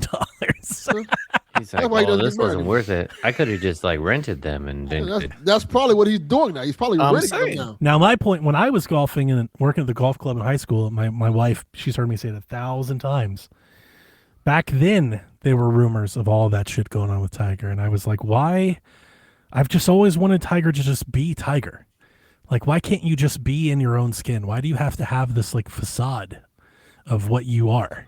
Oh, I You know, like he's always this upstanding gentleman. It's like he's not. He's not at all. It's the Obama syndrome. His dad wasn't. 1,000%. You It's know, the like Obama syndrome. Because you're the only black person doing it, Y- you yeah. feel like you have to be the most upstanding citizen. I would of them agree with all. you if Tiger Mhm. was like more black. Yeah. It doesn't be- matter. To be honest Nobody with thinks you. about him as It's- anything yeah. but No, black, no. to be perfectly honest. I guess the difference between what I'm saying and what you guys are saying is that I know more about his upbringing than you Yeah. do, I think. He thinks he's more Asian than black. Like the way he was like this before he was famous. He was like this, like his high school girlfriend. Like his high school girlfriend has had interviews, been in a documentary. She's like he's always felt, he's almost more like a Michael Jackson thing. Like he's trapped, you know, like in his own celebrity, almost like, you know, it's childlike. Like it's from his upbringing. That's what I'm saying. It's almost like a defense mechanism or something. I've just always wanted him to just be about that life. And it's just like, fuck that. Unfortunately, You When know? you're mixed, it's very hard to do any of that shit. Yeah. Yeah. Especially like I say, especially when you are a generational player. Oh, Mhm. 100%. Yeah. When you're that guy and people. But again, he was like that in high school. Yeah. I think that's more of, that's just him. LeBron has a little bit of that. He has a little bit of that too. Because he was kind of felt like the chosen one since he was in high school. And He called himself that. Yeah, but that he motherfucker tattooed that shit on his back. He does owns the it. crown That's the thing. problem. Tiger won't He- own it. yeah. Tiger could very much just be like, I'm Fuck y'all. Tiger fucking Woods. Yeah. It doesn't And matter. people would love him. You know, especially back then, like in those aught years. Think about all the think about like what celebrity was then. Britney Spears and Paris Hilton and Ben Affleck and shit going off to Vegas. He was doing all that, but was like desperately afraid of anybody finding out. It's like, why? Yeah. You're rich. Like you are the best golfer, the best athlete in your sport. Like just do it. Like you said, it's that weird upbringing. It's the Asian side, and then also I'm also looked at as black guy, so I can't do too much because then I'm really gonna get condemned because all they're gonna see is the blackness. Like when he was practicing with his golf coach as a youth, his dad, who was the super militaristic, right, rigid man who's like coached a lot of this like machine type thinking into Tiger. His dad and his golf coach would like bang women in like a Winnebago at the golf course and cheat on their wives. And like that was just ever present always around Tiger. But his dad would never admit to it. Like when you've ever seen his dad like on TV or in the media, he's always revered as like this stoic, thoughtful planner, manipulator, calculated person. And he wasn't. And again, that's the Tiger thing. Tiger does the same thing, but behind the scenes, that's it. That's more of it. It's more of it that I think than like the racial pressure of society. Oh, I think that also definitely plays a part. I think it's just also Tiger's trying like, to emulate the control. It's like his piece. inner child, probably crying out for love. To be honest with you, like I've always just felt really. It's like I feel like that's like the Michael Jackson thing. I feel like he's never been able to like live. Oh, Michael and that's a crazy thing to say, right? But like he just can't be himself. He won't let himself be. There are certain people who have the life to just can't be themselves, be who they are. You can tell when they get older, like they don't know how to adapt to that. Mm-hmm. When his dad died, he went off the reservation, man. He started training with like fucking Navy SEALs and shit. Was like doing boot camp drills and stuff, like trying to be his dad. And those guys have all written books and done stories about like what an asshole he was. And, it's a weird. He's got a weird backstory, like a weird background life going on. Yeah. Tiger's a weird cat. Yeah. I think Tiger needs help. like Tiger. We've known that for multiple years. Maybe. Like there's no. I think Tiger needs help. It's either that or just own it. Just own it. I just want to own it. That's Tiger what I've always wanted. Just fucking just be out here like Charlie Sheen. Like, yep. Yes. Yeah. This I is like pills and I bang chicks. His whole marriage was a sham. It's like the whole thing was a sham. It's like, dude, just say, like I'm a fucking sex addict. I love having 12 woman orgies in Vegas and winning the Masters. Okay. Like we've had worse. The crack and 10 hoes, Yeah, right. Be Lawrence Taylor. Be Mike Tyson. Especially at this point. Like you what you've done is already cemented. It doesn't matter at this point. Just do what you want. He just keeps flipping cars. See, that's the thing. If you are an asshole and a creep at the start, then they can never nail you for it. Right. Yep. That's always been the point. When he got, I'd say busted, when he had that issue and the voicemail and the car crash and everything, when that all came out, I was like, my wife was like, I've been trying to tell people. This has been like whispered around the golf club for ages. Like in golf places, it's a well known, but like in society, nobody talks about it. And that's the part. I'm surprised there's no like pays attention to golf. I'm surprised there's no like Jason Schreier like trying to get the scoop. It's like they all just love him so much because he's good at golf that they don't want to bring it up. It's not enough people to care about golf like that. I firmly disagree. Clearly, you don't understand. Golf is gigantic. It's huge. But he's their golden boy. Yeah, so it's they're protecting him. Yeah. Golf is barely on ESPN. Nobody cares about golf like that. That's not true at all. Nobody There's nothing true about that statement. That's why this only lasted for 2 days because nobody. Well, there wasn't much more to this. Remember, his first one lasted for months. I think that's kind of the endearing thing about Mike Tyson. Yes, because Mike Tyson is so flawed, and we know all the fucked up shit he did. People are like, all right, it's just Mike Tyson. Let people in.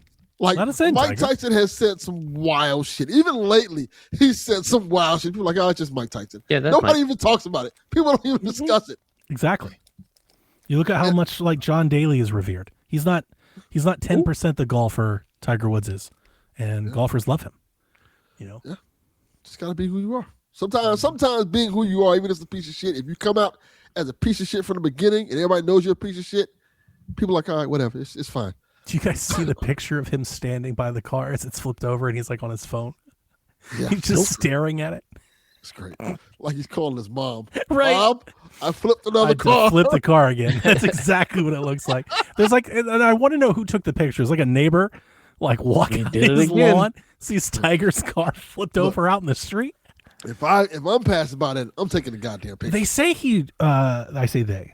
Some of his neighbors say that he drives like through, private gated golf community, like 80 miles an hour. Like Vince McMahon. Like, yes, Like that's Vince it. McMahon. It's They just say like, about it's Vince like McMahon. egomaniacal with him. No 100%. rules. Yes. That is exactly how Tiger is. And he's old.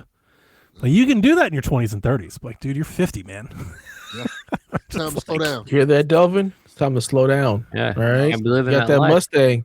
Slow Yeah. it down, sir. Yeah. Pump your brakes. Take it easy Nah, son. around these curves. Wear a condom. Spill my yak, bitch. Just bear. Just bear. Yeah, just bear. That's the name of this episode. Just bear. Nice. Donnnie, get us into the news. PlayStation raises the brick again. This is the second price increase in the past 12 months. They raised prices last August. New prices. PlayStation 5 digital goes from $500 to $600. The disc-based PlayStation 5 goes from $550 to $650. The PlayStation 5 Pro goes from $750 to $900. Damn. And the Portal Bros, Dev and Chaufie, you guys are Portal Bros, right? The Portal goes from $199 to $249. That's somewhat like why are they raising the price of the Portal? Yeah, that's bold. yeah. Market conditions. Is all right? it market That's conditions? There's Like, nothing in it. The reasoning. It's like a I little don't- MediaTek chip. Yeah. They're like, under these conditions, we about to make more money. So here we go. Things like a screensaver. When I didn't think I was going to be on the Up to TCL, I gotta raise these prices on everything else. when I thought I wasn't going to be on the show, I wrote you guys some questions about this, so I'll just go ahead and read this now. Lots of talk this week about people being priced out of gaming. That's been like the media take and everything. It's like gamers can't afford this stuff and we're being priced out. However, as I talked about, Delvin and I talked about this on Shaq a little bit. The PlayStation 5 has been the most sold console, I think, the last 4 months in a row. Yeah. Despite the Switch being cheaper and newer, the PlayStation 5 has still outsold the Switch 2 every month. Yeah. So question number one, are gamers being priced out of their hobby or do they have money to spend? Because people are saying they're being priced out, but sales keep rocking along. Whoever said that is stupid. Because the people who are spending the money are us. Yeah. We have the money. The kids don't have money and they're playing free-to-play games anyway. So, yeah, no, they're not being priced out at all. Yeah, I they think that's where like a lot of the outlets I think are still really off base, is thinking that like gamers are 7, 8 years old. And it's like, no, it's us. It's a much older generation. Like, we have money to spend. Like, okay, I guess, sure, you want me to spend $800? Fine, I'll spend $800. I want to do this thing. I want to have 2 PlayStations. I want to have one upstairs and one downstairs. So I'll buy a whole 2. PlayStation ecosystem. Right. And so like it doesn't really stop us in the same way. So I think the subset of people who can't afford is much smaller because, yeah, that's like, let's say if my son was on his own and had to buy his own PlayStation, yeah, he didn't get one. Or he's buying one, eBay or some shit. I was going to bring that up. People say they're being priced, and I'm not saying they're wrong. I just, part of me, I wanted you guys to talk about this because I wanted to ask, is this take rooted in like outdated logic? Yes. From console generations before. Yes. Because when I hear this, it sounds like old man talking about the old times. It's like, this isn't that time anymore. The parents are the ones who grew up playing video games, so we're still buying the video game. So even when little Timmy wants something, more than likely their parents already got it. It sounds like back in my day, Cokes were a neck. Like, that's what it sounds like to me. And to really think about it too, like, it's also like, oh, I'm buying my PlayStation. You don't get to play on it. I'll get you yours. You could have yours. So now we got like multiples in the I household. got two. I got the Pro here and the PS5 other for the kids in the living room. Over there. But I think they are, but I think there's a big difference. I think, like I told Donnnie, I think a lot of people who wanted the PlayStation 5 has already gotten it. Yeah. Like, Apparently not. They're still out selling the Switch But if they're too. still selling it, 100 million of them have gotten them already. yeah, a lot of them have already gotten it. Like even now, like the people saw the price going up, they just immediately start buying more. There it is. Before the price went up. So it's kind of like, all right, So that's been. I'm going to put a pin in that, Delvin. I'm sorry. I don't want to interrupt you. Keep going. No, you're right. You're going well. I think we're going to the same place. Like, hey, I started talking about this last week. You guys heard me talk about it before. Part of me thinks I've brought this up before, and I don't think I've ever really ever conveyed this well. This thought it's almost like conspiracy thinking. I think the model has flipped. People talk about how you used to be in a console, and then the people would buy it, and then the price would go down, and you'd sell more over time. I totally get that. That is the way that we all grew up. Part of me thinks that the bean counters at these companies have realized it feels like they offer you the cheapest price up front to build an install base that they can sell to. And then as that install base grows and they make their money, then they slowly raise the price on the back end. Now, I understand that there are real market conditions. We have the RAM and all of that, and we've talked about that, inflation, blah, blah, blah, blah, blah.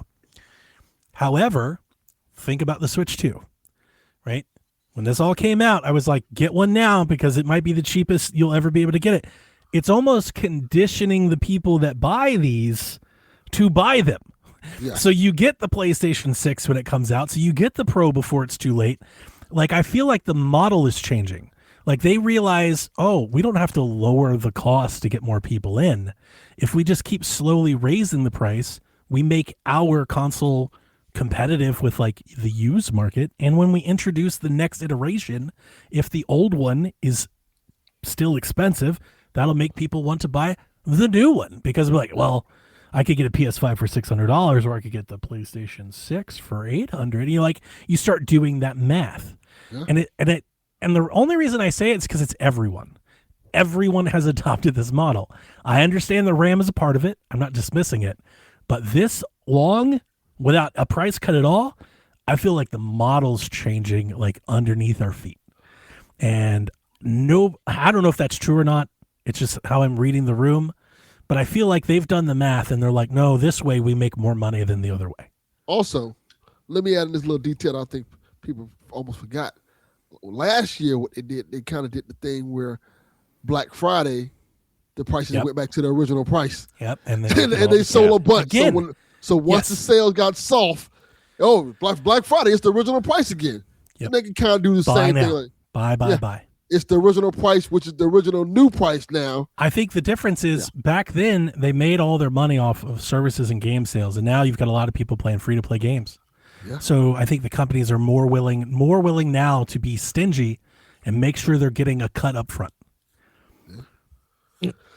It'll be interesting to see how this all plays out with the next generation because we'll see if people actually vote with their wallets and are like, I'm not paying that. This PS5 is good enough.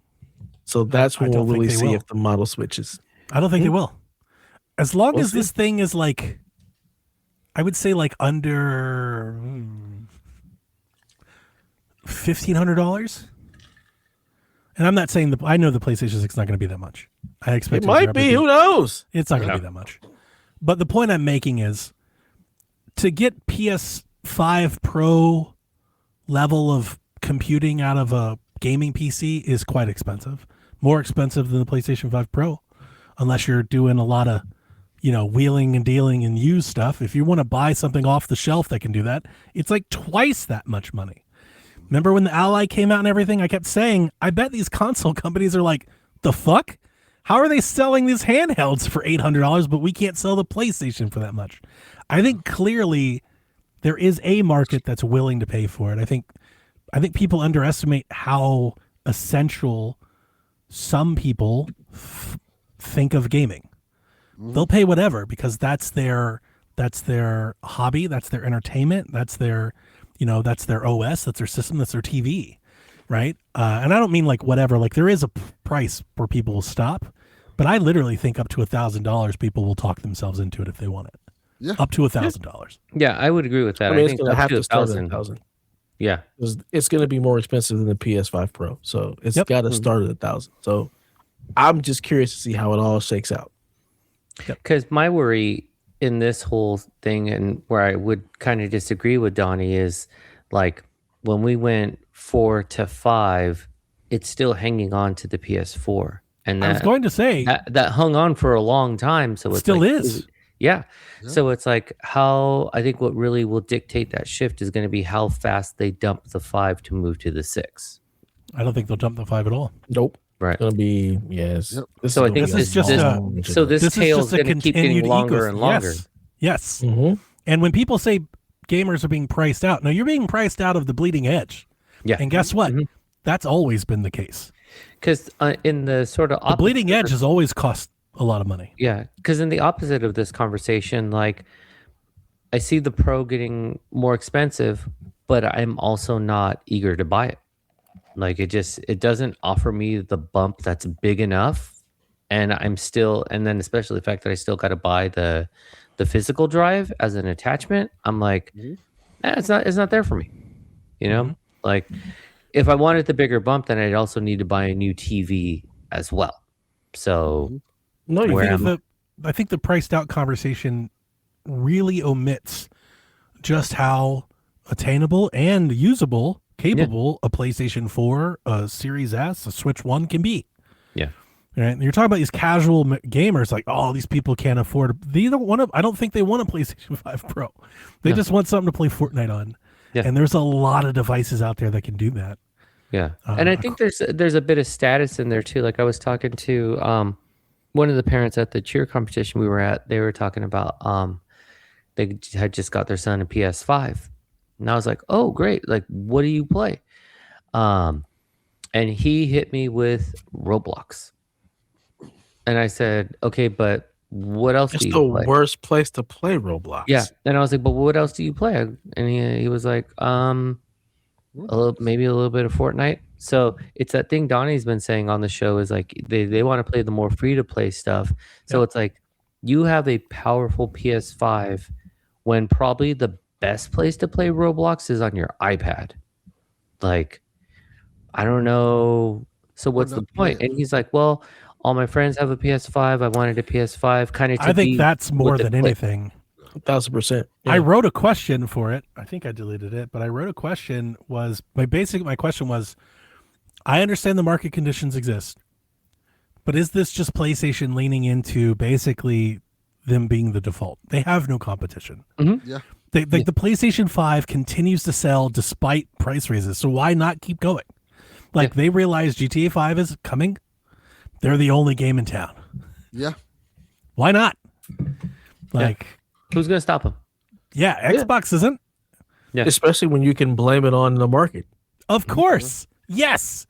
This is I've had this thought for like since the last time they raised the price. I'm like, wait a minute.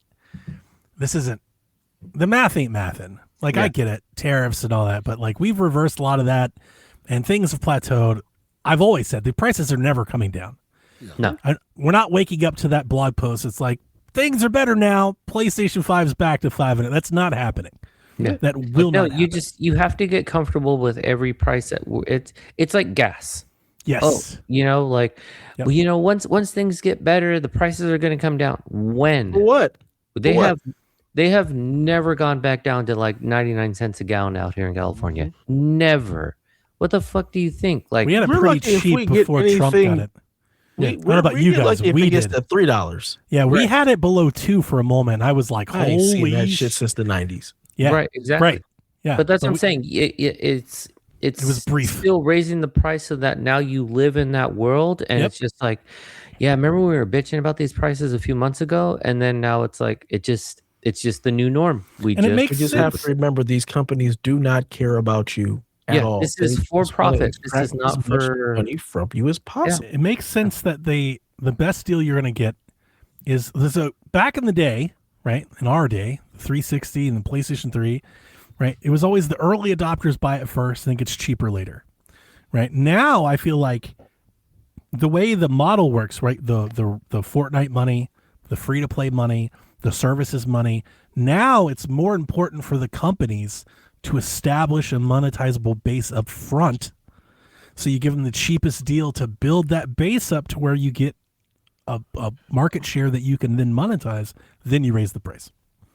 And I feel like that's where we've been at for a few years now. Yep. And I'm okay with that. I'm always going to be an early adopter. I want it then. I'm not worried about it. I'm going to pay the price and get in at the beginning because this is what I like to do. Yeah. Because I don't think they'd be raising the price if they were struggling to. They wouldn't raise the price if they were struggling. Everyone says that, but I don't think they would. They wouldn't.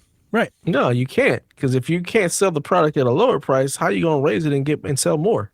Yep. It doesn't work that way. Yep. So brick done gone up. Yep. I'd say to get those PlayStation 5s while you can, but I think it's too late. It's like today, right? Does it go up? I think it is today, yeah. Tomorrow? Tomorrow. Yeah. Well, it's today for you guys. See, here's the other problem. When you raise the price like this, then you raise the price of the used market too. Because everyone sees, oh, it's selling for $6. Oh, I can get $4 for mine. That is You know, like it. Yeah. I feel like there's some market manipulation happening here. Oh, Again, I'm very glad that I got my PS5 Pro last year in April for like $600. I'm forever grateful. Delvin was like, "Go ahead and pull the trigger, Donnnie," because I don't think a $275 PlayStation 5 exists anymore. No. Like, I don't know if that exists right now. You know, the price of was it a month ago, 2 months ago, is not today's price. Price has changed. It's so crazy. Like with like our Dell PCs that I buy for the city, like the price changes every day. Every day I log into our Premiere portal, the price has changed. It's insane. It's like playing Animal Crossing Futures. You're just waiting for the right day to turn those turnips in. Yeah. Yeah. Yeah. It's gross. So sorry for those of you who didn't buy a PlayStation before now. If you're looking to get one for GTA 6, sorry. They're going to get their money. Mm-hmm. And I still don't, like, it's crazy to say it, but, like, I do mean it. 900's a bit, but, like, $800 is, I don't think is crazy for what they offer. Right? Yeah. No. The Xbox Ally costs more and is far less capable. Mm-hmm. The original Ally cost more and was far less capable. That's true.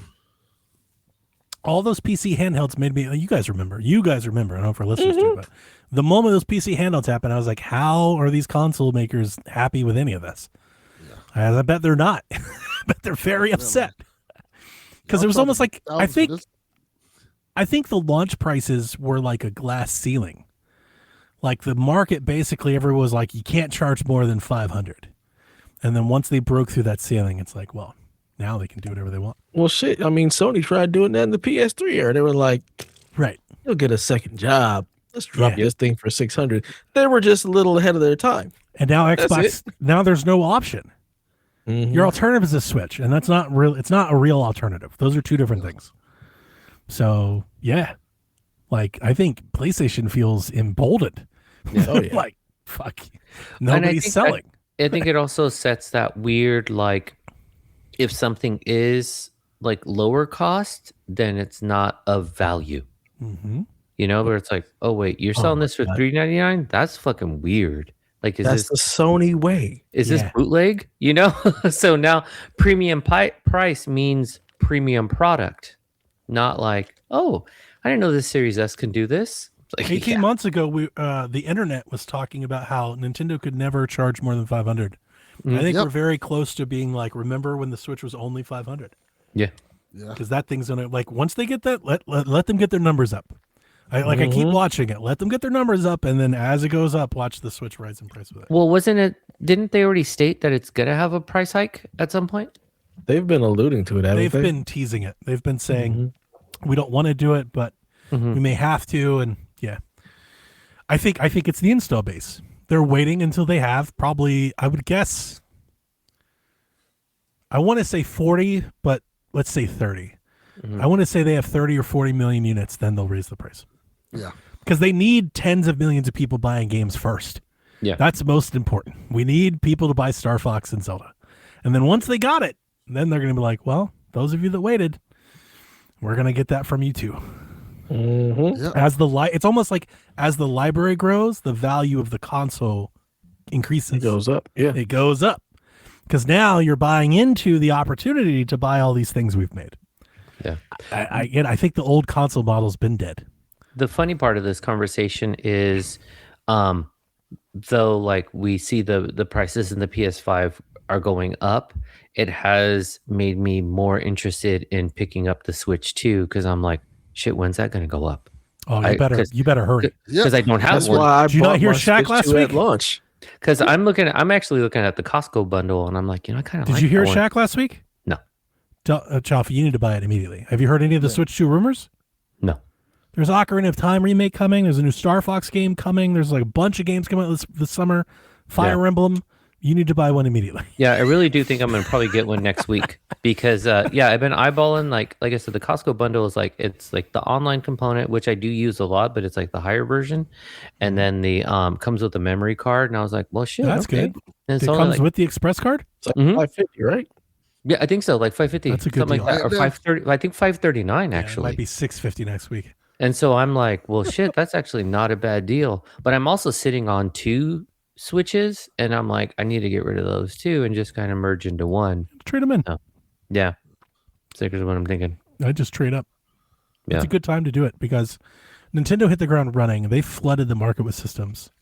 So there's systems everywhere, which means the used prices are actually really competitive. Yeah, If you wanted to buy used, you can get a used Switch 2 for like $300 because they're everywhere. But I think once the software rolls out, then I think we're squarely. Yeah, that's going to start bumping Honestly, it's probably when they announce it. Like, I'm almost scared that might be the case. Like, when they announce Ocarina of Time Remake, I was thinking they wouldn't raise the price at all this year, but if they've got Ocarina of Time Remake, that's the game that you could probably do that. Or you make that game more expensive. Yeah. That'll piss people Ocarina off. bundle $650, Switch 2 price goes up to $600. You know it. Like, because guess what? Because they have a game that people will hate it. They'll angry tweet, but they'll buy it. Yeah. I mean, that was a Switch 2. Everybody angry tweeted it's too expensive, but them motherfuckers They sold. bought that shit. Yeah, drop the price. # drop the price. And that's the whole Shit this sold 20 game million being in a day. priced out stuff is absolute nonsense. It's not real. Like, That's the case. thing is you keep seeing it. It's like, guys, I don't think this is real. You're saying what are this is y'all happening, reading? But what? Who are you talking to? 7-year-olds? I saw like Circana was like last year was the least amount spent on gaming hardware since 20 years. It's like, okay, that is a real dip, but like they still was a $100 billion like it's still very lucrative. People are making a lot of money. And I also think you got it. The data is also very skewed too when you have that extreme spike of fucking 2021 to basically 22, like COVID years. That fucked up all the data. And also when you compare it to like the old times, like last gen wasn't as ubiquitous as it is now. People are like, oh, we spent a lot less on hardware. It's like there's probably a lot of people still have PlayStation 4s. Like we see it in the data. These services and these monthly active users, a lot of people that still just have their thing. Guess what? Because it's doing what they need it to do. Yeah. Because it plays Fortnite and DVDs and like they're good. Yeah. And unlike previous generations, the consoles still last. Like they make them better now to where they last longer. And like, Madden and Call of Duty still shows up on the old ones. You you can't compare it to 2008 because shit was different then. You had to buy the new one to play the new thing. Shit, you may have had to buy 2 consoles because you got the red ring of death, the yellow light of death, or your console just died after a few years. You had to remember you had to turn your first PlayStation upside down. Upside down, yeah. Wrap your Xbox in a towel. We're not doing that anymore. Yep. I My original PlayStation 4 is still going. Like it still has no issues. I got mine. I got the Slim. I remember the PS3 selling like a 7. No, I have the launch day PS4. Yeah, I know. Still working. Yep. I like that one. Anyway, better buy it while you can. Buy as much of it while you can. Yeah. That's the other thing. I do wonder if there's like that streaming push is there. As the price increases, I start looking at everyone's like, the price is getting priced out. I'm like, no, you're not getting priced out. They'll replace this with another option. Yep. Like that other option will come in at the bottom, and it feels like streaming. Will It be feels that like option. that's about to be time for a lot of people to start maybe looking at that. Streaming is replacing Blockbuster video and all of what we used And to do. We used to rent games. And if they can get people doing that, then guess what that'll do to hardware? That'll make that go up even more, because they'll sell even less. Yeah. So it's like, yeah, this is a system that begets itself. I see what you're doing, and I don't like it. That's 2 years in a row, 3 years in a row. Buy as much of it you can while you still can, because you don't want to wake up that one day like Blockbuster being like, wait a minute, where did it all go? Yep. The Mario movie reviews are out. Yesterday when I wrote this, it had a 37. I saw I think it was, I don't remember if it was The Guardian or The Post, or somebody gave it 0 out of 5 stars. Like it was a legit, it was not like some, clickbait article. It was like a legit newspaper. That blew my mind. So I wrote, Dev, explain why reviews are dumb. Because they're stupid. And the people at The Guardian reviewing the Mario movie probably never played Mario Galaxy or any Mario games, and they're just reviewing it as a movie critic. Yeah. You don't want to go to a movie critic for your review of the Mario movie, because it's not for those people. It's just not. Dude, that Galaxy stuff. What did you start with, Donnie? It's fun. Yeah. Yeah, that's what I want. Yeah, I don't need it really to be funny... the fucking Wes Anderson movie. It doesn't have to be that. You can't review the Mario movie the same way you'd review Oppenheimer. They're just not the same. Don't do that. It's also for kids, and the kids in my theater were loving it. They were laughing, they clapped, they cheered, like they loved it. So there's a certain level of pretentiousness that come with movie reviewers, where every movie has to have some type of message or a hidden meaning behind it. Like they did what they do with, like, especially with the Pixar movies. They have to do this hidden meaning, where's the social commentary? Yeah, social commentary and stuff like that. Sometimes the movie I want, what I want? I want Donnie's experience. I want to go. I want to watch the movie. Come home with a fucking Yoshi bucket. I was just about to tell you. Let me paint you a picture, because my wife. I want to watch that picture. 40X. She told me she wanted. We watched it in 3D, by the way. All right. I didn't even know it was in 3D. I didn't either. We walked in the theater, and I was like, "Why is the screen so fucked up?" And I walked out, and they're like, "Are you in the 3D theater?" I was like, "I have no idea." They're like, "Do you buy 3D tickets?" Like, I have no idea. I bought tickets a month ago. I just clicked the movie and clicked buy, and they're like, "You're in the theater." Wow. Damn it, Donnie. I wasn't paying any attention. I wasn't clearly. But my wife said she wanted to take a picture of this, and I thought it was funny. You guys would appreciate it. So we're in a theater. The theater wasn't full, but we're in like the atrium getting popcorn and drinks and everything, and the lobby. And there's like 20 kids around. It's like a class of kids. They're not all together, right? They're in different families and stuff. Mm-hmm. But there's like 10 to 15 kids all with Yoshis, and then me in line with them, a grown-ass man also with Yoshi. Yeah. Look, at my theater, like, you had all the grown-ass people with Mario wear, hats, everything. We didn't have any of that. I got my Mario, a bunch of kids. I got my Mario socks. There was kids dressed up as Mario and Luigi. Nice. Like, it was a good time. And but you know what? This goes back to the PlayStation conversation. You know what? You got grown people money. Spend your money. Oh yeah, yeah, exactly. She thought it was funny, and then she was giving me hell about buying the Yoshi bucket. She was like, "I can't believe you're gonna spend $50 on a bucket." And Yoshi, just like, babe. If you guys remember, just like the Chucky doll. At the end, she was like, "Let me hold Yoshi." I was like, "Get your fucking hands!" No, you want to talk wild shit? Yeah, no. Yeah. My Yoshi low. Okay, so funny story is, okay, remember the Chucky popcorn bucket I got for you? Yes. So have it. My son was like, "Why are you buying this?" And I was like, "I'm buying it for my friend. I think he'll really appreciate it." And he was like, "That's stupid." So as I'm walking around, he's like, "But let me check it out." And I was like, "Nah, man, we're not opening this. It's stupid, let remember? me see it." Nah. It's stupid. I was like, "Yeah, you said it was dumb. Like, why?" I kind of want took one. my Chucky doll to the movie theater when the Child's Play movie came out, and everybody was taking pictures. And she told me it's like some people just like, I don't know what it is. They're like scared to like step out like that, I guess, They don't want to let their freak flag fly. Let that flag fly, damn it. My wife was like, "You can't take a Chucky doll to the theater." I was like, "Oh, it'll be a hit. Everybody will love it." Yeah. And she was like, "Oh, the people are going to think you're stupid." And we got there in the line, and we're going to a Chucky movie. Time out. And do you know where we're going? I would also respond with, you see, that's where you're wrong. You said people would think, I don't give two fucks. Like I never have. Yeah, that's fine. That's I was fine. like, I'm here. The moment I saw a Yoshi bucket, it was over. Yeah, we're about to get a Yoshi bucket. Because then the slide into that too is once someone sees you with that Chucky doll, they're like, "Fuck it, Chucky doll!" They start talking to you, and then the next thing is like, "What a weirdo! They came and talked to you." Nah, that's my people. Exactly. That's why I'm like, there's credits after the movie. Yeah, like, yes. Sit down. You're gonna miss it. Exactly. You guys are so dumb. It's always the conversation I have about my house when I tell people the stuff I have in it. Like, they're like, you're an adult. You have arcade games? Like, yes, I do. They pink headphones. I get that a lot from people that I work with if they jump on a call. And then they'd be like, then when they come in and see, like, oh shit, this is awesome. Like, yeah. I like what I like. I'm a fucking adult. I buy what I want to buy. You get that like, oh, that's just weird. That's crazy.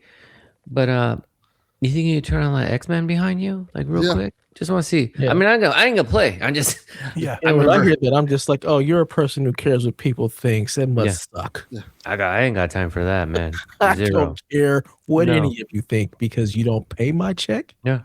And you don't have to live in my house. Right. So what you think does not matter. Yeah. Mm-hmm. Unless like you're paying all my bills. Other than that, you got nothing on me. And it's like I also don't want to live with those missed opportunities too. Let's say Donnnie went in, was a self-conscious person about what people thought about him. In his heart, he would have came home today, no Yoshi bucket, probably sitting there being like, I should have got that. Should have got the Yoshi bucket. Then gets it like 6 months later off eBay, $75. Right, and be like, fuck. It's like, sometimes ego has a price. You know, it does. Instead, be in the moment, have a fucking good time. You're good. We're here to see a Murray movie. How can you not get the Yoshi bucket? Eventually, we all gonna be gone. Why not go happy? Mm-hmm. Get the shit you want now. I'm telling you, man. I'm out here living the Taco Bell motto: "Live Mas." Like fucking live Mas, man. I'm like, you know what? I wish I had that sound effect. I was like, Taco Bell, you ain't wrong. You know what? Yes, live fucking Mas 24/7. I thought you were gonna say the other model. Yo quiero Taco Bell. Yeah, I mean that too. Shit, I still fuck with the Taco. You're living like the Chihuahua. Right. What a time. What a thing. That was a moment. That was a moment. Yeah. That was a thing. Eidos Montreal has laid off 124 people. It's the third year in a row. Way to bring down the room, Donnnie. Major layoffs. Taco Bell gong. Jason Schreier reports that the layoffs were due to a game that they canceled called Wildlands. The game's been in development since 2019 and rebooted multiple times. Surprisingly, was near the end.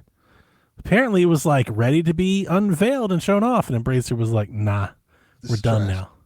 Yeah. So, he also reported that other projects, including a Deus Ex game, were canceled because of all the effort and investment into Wildlands. So we never got a Deus Ex game, and now we don't even get the Wildlands game, and now half of them What was gone. this Wildlands game? Was it an online game? I think so. I did read about it, but I didn't care enough to write it down. You guys can look it up. The only reason I can think about canceling it is because you would have had to support it. But if it was like a single player game, like why wouldn't you put that out? That's what I was thinking. I don't remember. Like we're just gonna go ahead and Batgirl this. Deus Ex game. We kind of want that. The staff that remains is working support for Fable and Grounded too. And it makes you wonder, will they stick around after, or is that it for the studio? Where'd they go? The studio head also was just shown the door. Yeah. So, I mean, I feel like if you're working at a studio, you might want to just hold on to that job because where are you going to go? Oh, I don't mean the studio. I mean, like when Fable ships, next year, are we reading a new story about how Eidos has been closed? Oh, absolutely. And that's really sad. Eidos Montreal is a great studio, or at least was.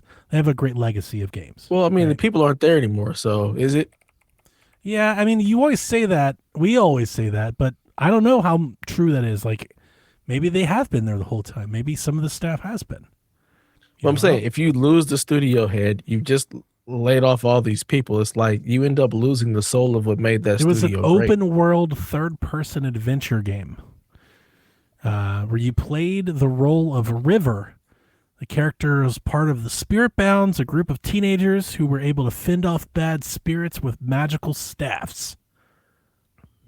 This sounds terrible. We lost Deus Ex. What? That sounds awful.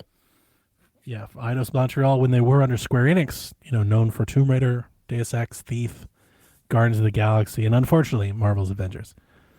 That game was so good. Marvel's Avengers was a good game. They just fucked it up with the whole multiplayer online loot box, but like the core single player story, they just made it was a real game. If they just left that alone. But you can't do that in a post-Destiny world. Everything's got to be a platform, an indefinite platform. Destiny, you fucked everything. It really did. Like every time I boot a game and I have to cursor around with I'm like, you motherfucker. I still cuss Destiny's name to this day. What's so funny is like, even with that, it is for the real. game, like Destiny 1 launched so bad, like the reviews were so horrible, but yet it affected everything in gaming from that point on. Yep. The same way GTA made everything open world, Destiny made everything this multiplayer online living shared universe. Everything just is a live crazy. Service. Mm-hmm. I still think, I've always thought this is my same take with Rogues and multiplayer. The reason the companies want to do that is because the support costs, right? Like we know that the ongoing support is what the cost is, but the upfront cost is low. So they keep taking cracks at it, hoping one breaks through. And then they're like, when it does, they're like, we'll fund that. Right? But that's a lot better than making a game for 6 or 7 years and then it flopping. Then you're really out. So I don't think that's going to go away. I unfortunately think we're just going to keep getting more of those. Yeah. Because the upfront cost is lower. It's unfortunate. My biggest issue with, I think, gaming, and maybe entertainment, I don't know if that is true because I'm not as much into like the entertainment spaces as you guys are. But like I feel like more than ever with all the analytics and margins and everything, like we're trying to engineer success from the start. Like we won't make creative things because we don't believe in them. So we just make what has happened before. But of course we're trying to assembly line games, right? We're trying to like just grab the thing, get the characters, put it in there. And so we keep getting like these retreads and rehashes and people are like, why isn't it good? It's like, because there's no heart to it. There's no love here. There's nothing. 1,000%. You're not saying anything. Like you just, that's how you get Crimson Desert. Yes. Yeah, it's very few games. And even them, I say they that game. They've put into it. There's so much crazy stuff in that game. Yep. Like there's heart there. There's just no story, but there's heart there. But you have very few games. You have very few mediums. Oh God, yeah. You only have a few places that actually are creating, Banishers, allowing their creatives to be creative. Yes. That's the part that I feel like is missing. So everything is feeling everything. Obviously, I'm speaking blanket terms. I hope our listeners know that. I hope they do. For like fucking 5,000 episodes into me, hear me talk. I hope you get it. But like everything's real samey. Yeah, completely. Real samey. Real. I want to say stale. Yep. Especially when you're using Unreal 5, so it all feels the same and it all looks the same and it's all not great. Give me something with some heart. Give me more.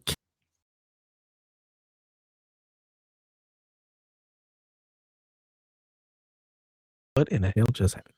What was that? Whoa. What happened? I have no idea. I blame Donnnie. Nobody Crazy. did. All of a sudden, Dev left, and it was like boom, boom, boom. Everyone just fell up. Yeah. Yeah.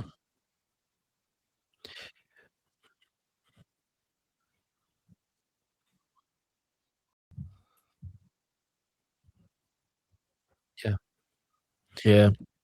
It's But very that is different. what you're talking about is also something that I miss. I think we were completely, and I think we were fortunate to live through like the E3 era, because that was a moment in time where there was always that game that was like off in the corner, AAA, AA, it was brand new, and it was like, and then it was like, we saw something from Naughty Dog, we saw something from these big companies that were publishers we know about, big companies we know about, but then there was that one that was like, oh fuck, let's watch this one, let's see what's gonna happen, and it kind of broke through. But now it's I think that's a good comparison. Is it's like movies where it in a post Marvel like world, we need a movie that covers comedy, a little romance, a little drama. Like it's got to cover all the things. Yeah, Yep.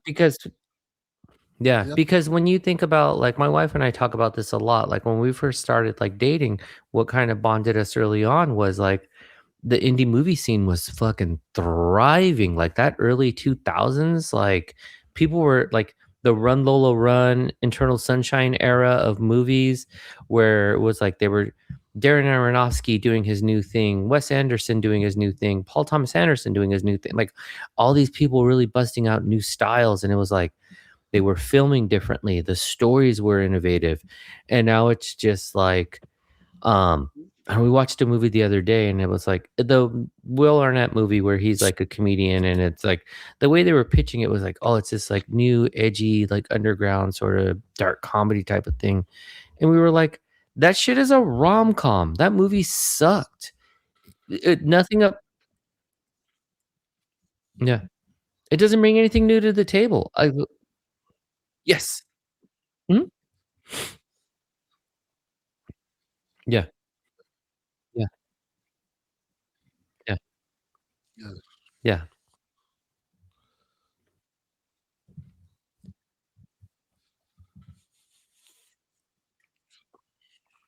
Mm-hmm.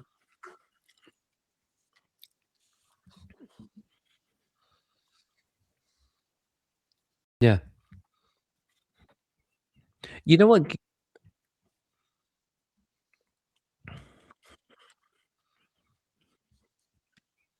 Yeah. You know what game I was thinking about the other day that fits this conversation is Gravity Rush.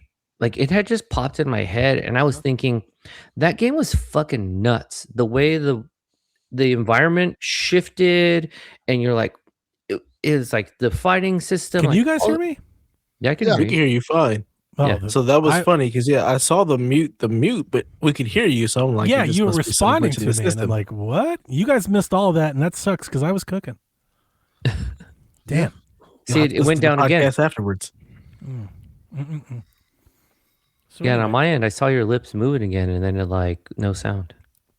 I hope we don't face the time where we're looking at Eidos being shut down. No. Oh, God. I feel like I don't like that. I feel like, Dev, you're somewhat indifferent to that, but like we saw this last year with Codemasters. I really hate I'm seeing indifferent like, to it because I don't long-term- care about the studios. It's like I just hate seeing these long-term brands with real legacies and works under them. It's like, what are we doing? Like Codemasters can't stick around. Eidos can't. Like this doesn't work. Like the gaming industry doesn't work for Eidos. Like, oh my god. Like, is there red flags not going off somewhere? Like these publishers need to get their shit together. Like, what is happening? And I know costs it's too been much money to make games. I know it's been happening. Yeah, it's very expensive to do, and as you always say, there's a lot of them. I I just think hate that's that. the biggest problem is there's just so many goddamn games. But I hate Yeah. that like an Eidos or a Codemasters or a Tango, they can't make it through. They can't stick out of that crowd. Apparently not.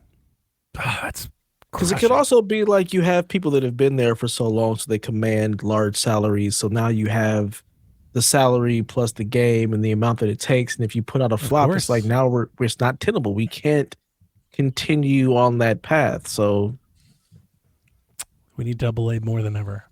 mhm. I agree. And we also need to just be okay with less games. Like there's just so That too. many I games. think that's happening. No, I think that's happening. We're seeing less games. We're seeing cancellations and closures. But it's like, I know this isn't fair because they're all equal, but I'd rather other studios get closed than the ones that have 30-year track records. You know, like these guys have been killing it, but we're losing them. We're losing the recipes, Delvin. Yep. You know what I'm Don't saying? say that. Like, damn. And what are we going to be left with? A bunch of indie studios nobody's ever heard of. Activision. And Activision. Yeah. God damn it. That's brutal. You know? Rough. Oh, that hurts. And if these Tomb It Raider does suck. games, from Amazon don't hit, Oh, I'm not expecting. could you them to, imagine if we unfortunately. lose Tomb Raider? That would be insane. What the fuck? Like, but Wouldn't It had surprise a good me. run. It wouldn't surprise me. Today, I was telling Jack about the Ocarina of Time remake rumors, and he literally looked at me and he goes, I wish Zelda was just more like Ghost of Tsushima. It was like, oh Why? my fucking God. You have Ghost of Tsushima. Let Zelda just be We Zelda. are cooked. Yeah. We're so cooked. Let Zelda be Zelda. I mean, we are, but we're not, because here's the thing: Jack ain't buying games no way. That's true. It's very us. true. We are the ones that are still buying the games. He don't want to spend $70 on nothing. That's true. That's true. Xbox confirmed their June showcase, and it will have a Gears of War E-Day Direct. It's interesting we haven't heard more about your E-Day so far. I remember when you guys were doing your fantasy draft, everyone was like, is Gears coming out this year? And at the time, I thought it was crazy. And now, is Gears coming out this year? Like, are you guys sure? Probably not. I still think it is, I don't because think so, Tim. I think Fable's gonna dip, but I'm wondering if both dip. That would be brutal. But I mean, they've got the direct, so I'm hoping that they have a big show. Does And it matter for them at this point? Like, it's coming out this year. The Direct is going to announce a release date of next year, February of 2027. Yeah. And if they need it, I'm all for it. Whatever they need. Asha Sharma, our new CEO, says part of the return of Xbox includes the return of Fan Fest, which he tweeted out. So Xbox is going to have their fan show back in the LA Center, or the Microsoft Center. What is it called now? It's called the Microsoft. It's the Microsoft Theater? Center, right? The Microsoft. Chaufie, you should know. You be Theater. going to stuff. You be theater. outside. I believe it's the theater. And Xbox is celebrating 25 years of Xbox with a sponsorship deal with Fanta, What's up, Fanta? where they will have, I put in air quotes, Xbox franchises on Fanta cans and bottles to include Halo, Forza, World of Warcraft, Call of Duty, and Diablo. Yeah. So we were on the same page. Xbox I saw that, I franchise. was What like, the fuck? these motherfuckers are Xbox franchises? What? Yeah. Famous Xbox franchises, World of World Warcraft. of Warcraft. Yeah. And of course, When? They are shipping a Fable game soon. Couldn't put Yeah, it of on the course. fucking can of Fanta? of course. Right. You put Just- World of Warcraft on there and you gonna claim that? There's not a soul. You can't even play World of Warcraft on an Xbox. I'm not gonna lie to you. That's the most Xbox of Xbox news. Yeah. Like when I saw it, was like, God, Yeah, they the fact- just can't get out of their own also the fucking fact way. it's on a Fanta. Yeah, that says it all. Fanta. Yeah, I love this Fanta. All right. I do too, but you I don't do. think Give Xbox me would you that think pineapple Fanta. Let's go. I do love Fanta. Yeah, I'm a big fan, but still, Yeah. you don't think Xbox. You couldn't do Halo, Forza, Fable, and Gears? Gears. Like, You're shipping a Gears game soon. No, son. Diablo. Get that Diablo? Call of Duty? No. Like Call of Duty needs more promotion. Good God. You better off putting Mass Effect. That's more of an Xbox franchise than the This is rest of them. terrible. Just terrible. Shift Up, the studio that makes Stellar Blade, has acquired Shinji Mikami's startup studio. I'm really happy I joined the call, guys, because I was 100% sure. I was like, they're not gonna cover this. Like, y'all are gonna be Oh, I like, absolutely who? was not going. We were going to I knew go it right was. past most of this. every time I bring up Shinji Mikami's name, you guys clown me. I don't know why you act like you don't know. Evil He's a Within. legend. I love that game. I don't know. Evil him. Within, and fucking the Resident Evil. Yeah. Is the Well, it's Devil May Cry, Dino Crisis. I've played none of those games, so I don't know who this person is. So Shinji Mikami ran Tango at Xbox until they closed it. He started his own studio, Unbound, and they were trying to work on something. And now Shift Up has, I guess, acquired their studio because they're going to publish all of Unbound's future games. And then, of course, Shinji Mikami, legend of the gaming industry from Capcom, Clover, Platinum, and Tango. I will care when I hear a game announcement and it's something that I want to play. It'll be a horror game, Then and you it won't care. Doesn't matter. Yeah, you're scared of Yeah. horror games. You're not gonna play it. Shadows of the 1000%. Dam, Evil Within. I think Stellar Blade or Shift Up's a really great fit for him. They have good tech, right? The Stellar Blade looks incredible. Like if he can tap into that, that's a great fit. Yeah. I'm all for it. Good ass physics. He likes those. Yeah, he does. Ass cheeks. Yeah. He likes his hot women. So yeah. He Good fit. likes his fan service.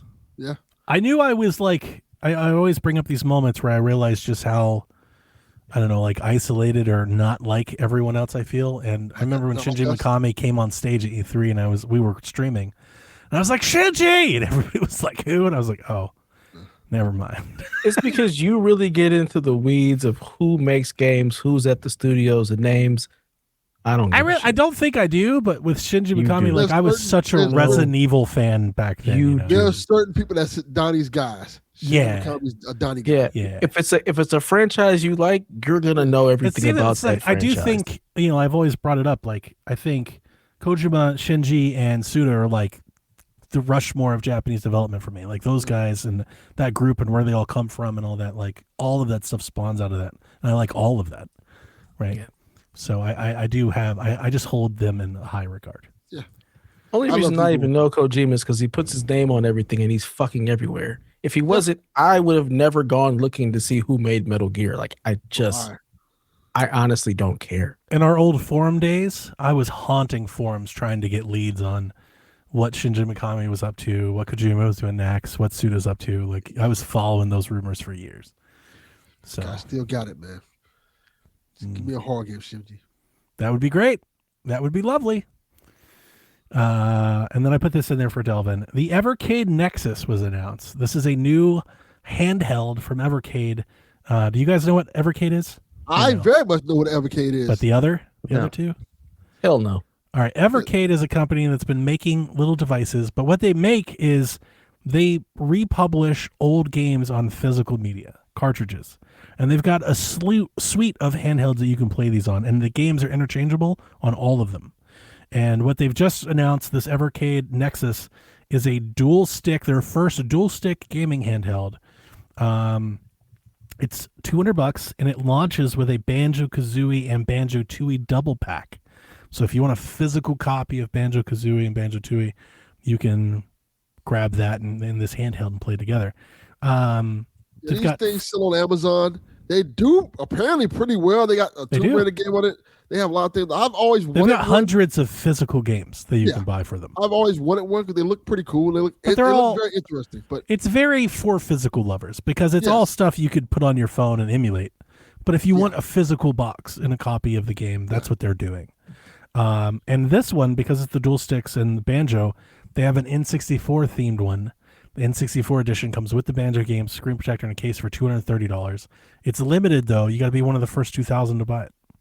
But it has, N64 color buttons. It looks pretty cool. I might get an Evercade console. I really dig them. Yeah, because you've talked about for years how you wished companies would re-release old games on physical stuff, and that's exactly what Evercade's doing. They've been doing I'm surprised you don't have one yet. Yeah, that's one of the ones that I need to get. And this seems like right up my alley. This one in particular, there's Dual 6 and all that good stuff. It's pretty nice. $200. I mean, it's a lot for what the hardware is limited to, but the fact that it's not about that. It's the fact that you're buying the games. You're buying the games you can put on your shelf. That's really the important part. Yeah. So, this was interesting. I actually wrote all the rumors, and then I actually deleted it all because I didn't think I was going to be here, and I thought I would confuse you if we went deep into it. So this week there was reporting of multiple reports on a Lord of the Rings game in development. So first, there's this Polish game dev who has a podcast in Poland or Ukraine or Russia or something. And it was translated. Basically, he was speaking to the fact that he thought Warhorse Studio, which is the Kingdom Come Deliverance devs, he said that they are working on a Lord of the Rings game. Ooh. And that got everyone talking, just like Delvin just did that movement. Ooh. But then Insider Gaming, Tom Henderson, he came out and said, I can't confirm if that's true or not, but last year, I don't know if you guys remember, there was a report late last year that the Saudi investment group had greenlit a Lord of the Rings game with Embracer with $100 million plus budget. And nobody really knew who was making it.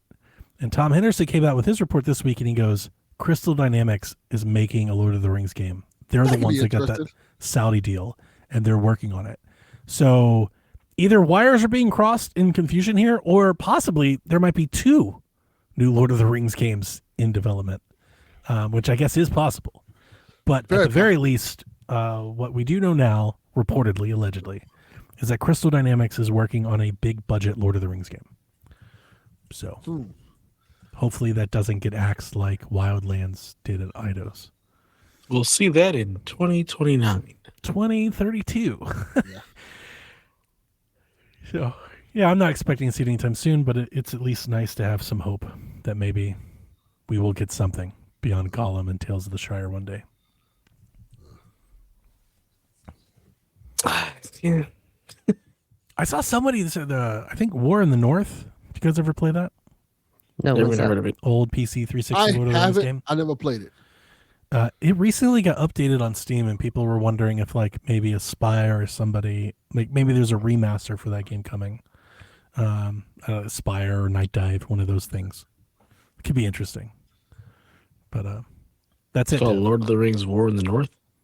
Yeah, it's like an old game that might be getting some sort of, like, it just recently started getting changes submitted to it, and people were chasing. I saw that in Reddit, and I don't know if that came out or not, but Yeah. I'm just trying to think, what do I want to play from a Lord of the Rings game? Like, I'm trying to decide, like, what do I want from that? Like, what do I want? Do I want to play in that universe? Like, what do I want? And I can't think of anything. I'm like, I've already got what I wanted. I'll do just it play again. Crimson Desert. Like, that's close enough. I'm going to try that one day. Probably when Haley buys it or it's, like, real cheap. Yeah. I don't think I'm going to like it based on what I've read and thing, but I'm interested in it. Like, there's parts of it that I think I'll love. I think much like Delvin, I think the control scheme is what's going to piss you off and completely throw you out of the game. Like, I don't want to Yes. spend money on it. I just want to try it. Like, it'd be great to have a demo. Like, I don't really want to play it, but I, like, want to try it. I want them to give you a demo where it's far in the game where you have abilities instead of like the beginning where you have nothing. I need you to be able to run around and RKO fools just because. In Kingdom other Come words, Deliverance Lord of the Rings makes a lot of sense. It does. People love that fucking game. I've never tried it because I think I've read that it seems like real hard. It's like real devoted, I guess is maybe hard's not the right word, but you got to be like real committed to it. So I've never really messed with it. But Yeah. I probably wouldn't want that from a Lord of the Rings game either. As much as I watch Lord of the Rings, I don't know that I want to play a game. I think I just want to sit there and watch it.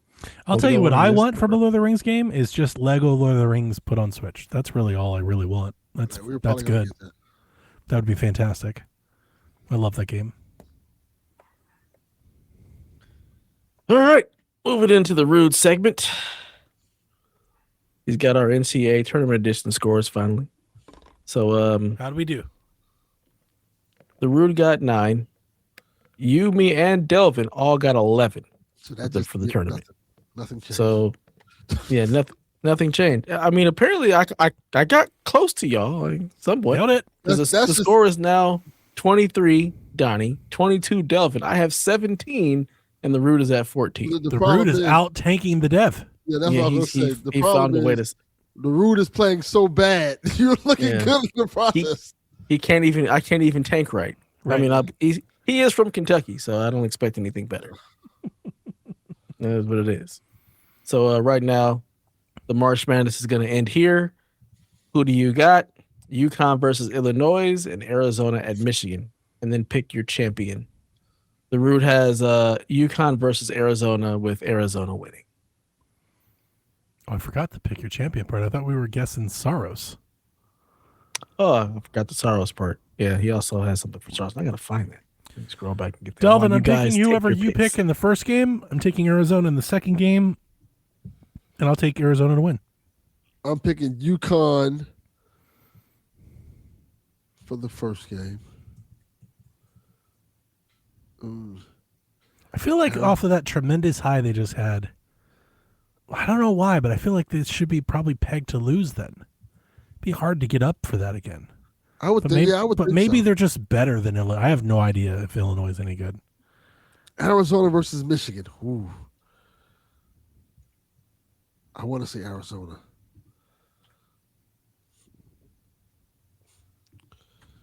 You know what? Michigan. I'll go Michigan. Yeah, I'm gonna go UConn, Arizona winning it all.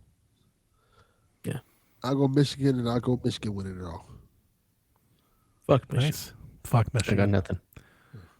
Yeah, fuck Michigan. Chaufie's like Everything. sports. Did you see Sports the Cavs April Fool's Day? I posted it and tagged you in it. I didn't see that at all. I'm glad I didn't, because that would have made me angry. I was like, I I was cannot trying. I was trying to fucking piss doing you this. off. This is so I was like, oh my God. I was like, best April Fool's Day. There are certain ever. things you just don't do, even on April Fool's Day, and that's one Cleveland of them. Wolverines. Let's go. Oh my God. Oh my God. Oh, I would saw switch that. I was teams like, then. this- I'd switch teams Makes my hard. day. I was like, Donnnie. And you didn't even see it. Dude, I'm swamped at work. Just swamped. I was combing through 8,000 Excel records today. Damn. Damn. That sounds I was terrible. not like That's awful. I That's was not crazy. online. Yeah. We're migrating, so we're moving our servers and our application to the cloud, and we have to transfer all of our users into a new user system. It's called Javari Oh, Services. So all of the things have to be complete, and they all have to match up. And I've got 15 years of record history from 20 different admins of different eras. So people don't have emails, they don't have first names, they don't have last names, and I'm having to clean all that up before we can push. And yeah, we've got 10,000 users, so I deleted 2,500 of them, and then I'm working on the other 8,000. That's all I've been doing all week. No, Fun times of data management. Yeah, not happy. Nope. Just gotta put on some music or a podcast or something and just crank it out. That's all you really can do. Pretty much. That's all I did today. Over or under 86.5 for Soros. Housemarque's previous game, Returnal, got an 86. I'm taking the over. Going with the under. I was going with the over too. I think gaming needs it. Mhm. All so. of It's the got hot previews. buzz. All of the previews say this is the one. It's Yeah, not. like, it's I feel more like forgiving. gaming needs it. Yeah, it's more forgiving than Returnal, but the story is apparently really good. That's what I'm here So. for. We All need right. we need a win. Shit, we need multiple wins. So I'm trying to will it into existence. Put my points where my mouth is. Let's go. Yeah, I'm going with the over. Same. Delvin, you still taking the under? Over. I said over. Over. Okay, we're all going over. Rude, Over. you are feeling the tank. You're trying to get draft picks for next season. Clearly. Yes, clearly. All right, question time. Lewis wants to know, what's an old game that you never got around to, but we're glad you did once you eventually got around to it? For him, it was good old Chrono Trigger. Half-Life. I played Half-Life completely incorrectly and 20 years late, but I loved it. I absolutely fucking loved it. So How'd you play it incorrectly? Only I played Chaufie plays things my wrong. first Half-Life just mainlined it? experience. No, no, I've talked about this with Sean a lot. My first ever foray experience, anything about Half-Life, was Half-Life Alyx. I got it because I got the VR, so I played the VR game first, which retcons the game. So when I played the game, everybody was like, "You're gonna be left at the cliffhanger," and then I played it and was like, "Oh, but I already know because I played Alyx first." The other one. I played it in reverse. Like I completely fucked it up, but still loved it. You're like, I actually Nonetheless. played it in a loop, so I'm good.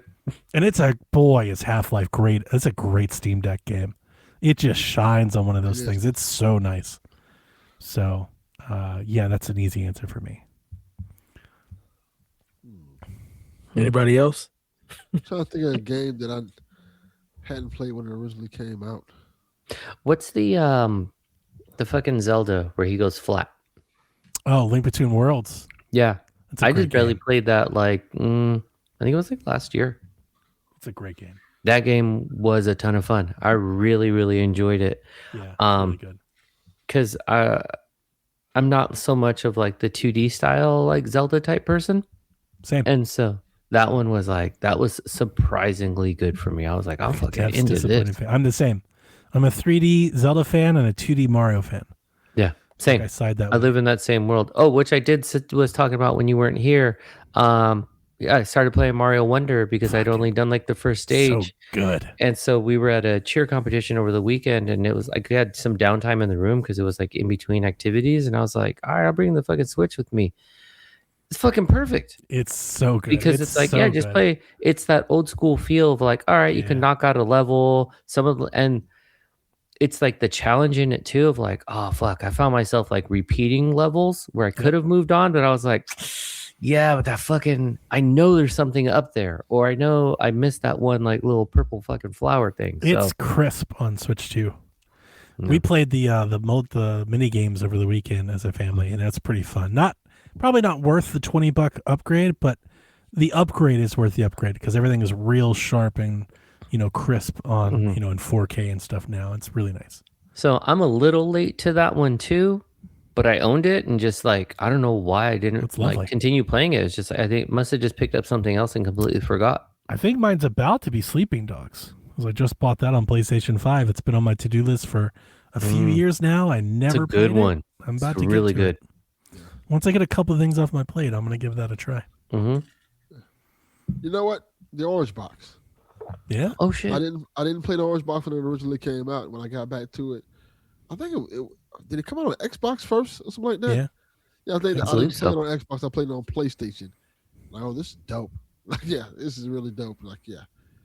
Do I still have my Orange Box?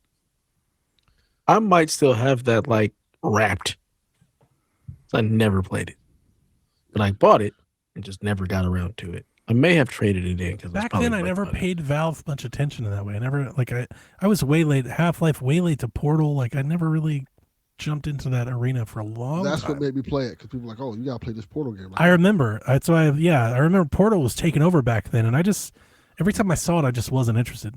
Yeah, I played Portal for the first time on Switch 1. Oh, well. Yeah, like it was a long ass time. Yeah, no shit.